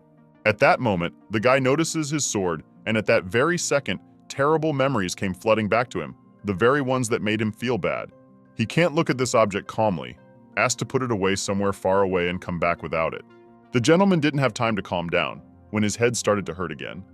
He only had time to feel what it was like to live a normal life, when everything immediately returned to its place. And in the meantime, Estelle and Satiel didn't go anywhere. They stayed to talk, especially since now no one will stop them from doing it. It got cold very quickly. The guy suggested going back and talking in a comfortable environment. In order not to smear anything around, he offered to help her with the bathroom, which already sounded like some kind of hint. Estelle is used to this, but still, she behaves as if it's the first time, casually, as if she doesn't understand anything. She just expects some action from him, looks into his eyes and still doesn't understand what is hidden behind them. Meanwhile, they are already in the bathroom. They have filled the water themselves. It is so hot that a pleasant fog has appeared everywhere. Even though the girl is not against it, she still says that she can handle it herself, and Satiel doesn't even pay attention to it. He helps and doesn't plan to recover. He says that it will be difficult to deal with the blood alone, and that is supposedly the only reason he is forced to stay, so that all this does not transfer to the clean, snow-white bed. And so that she wouldn't feel too awkward, well, he turned away and waited until she walked into the water without clothes. It was a very awkward moment. Not only was she constantly afraid that he would turn around at any second, but the water level was not high enough to cover her body at least up to her shoulders. I had to cover myself up, and now he's already close, fingering his hair, and she's getting used to it and isn't even as shy as she was at the beginning. She's already wearing nothing anyway, and to get dressed, she'll have to get out of the water altogether. After that, since he said he wanted to help, she asked him to check the wounds, whether they were okay or not. She is very afraid to touch them with water. It can be painful and unpleasant. Satael lifted the hair and saw that everything is fine there. All that was left was to wash her neck a little, but in order not to touch it with her hands, she simply dived under the water for a few seconds and came back up. After that, the most interesting thing began. The girl did not ask him about it, but the guy started the massage and started with the neck. He saw that she didn't mind and began to go down to shoulder level. She, in turn, pretends that nothing is happening and tells how tired she is. After that, she thanked him for helping her, to which Satael said that from this day on he would always be there, even when she would not even suspect it. It's very similar to the situation when he disappeared and then reappeared, as if he was haunting her as a ghost. He definitely has some new ability that he's in no hurry to talk about. It is obvious because the guy could not have appeared on the balcony out of nowhere. For this, he would have had to go through the main entrance, where the Empress's son was standing. But he appeared next to the girl, which raises a lot of questions. And at that moment, he became interested in how much she was afraid of that man with a sword, from whom he expected nothing else. It turned out that everything was fine, when suddenly they were already so close to each other that they couldn't hold back and kissed again. The guy says that if the crown prince dares to swing a sword near her again, he will have to deal with him. He wanted to do it back then, but the only thing that stopped him at that moment was the holiday, which he didn't want to ruin at the very end.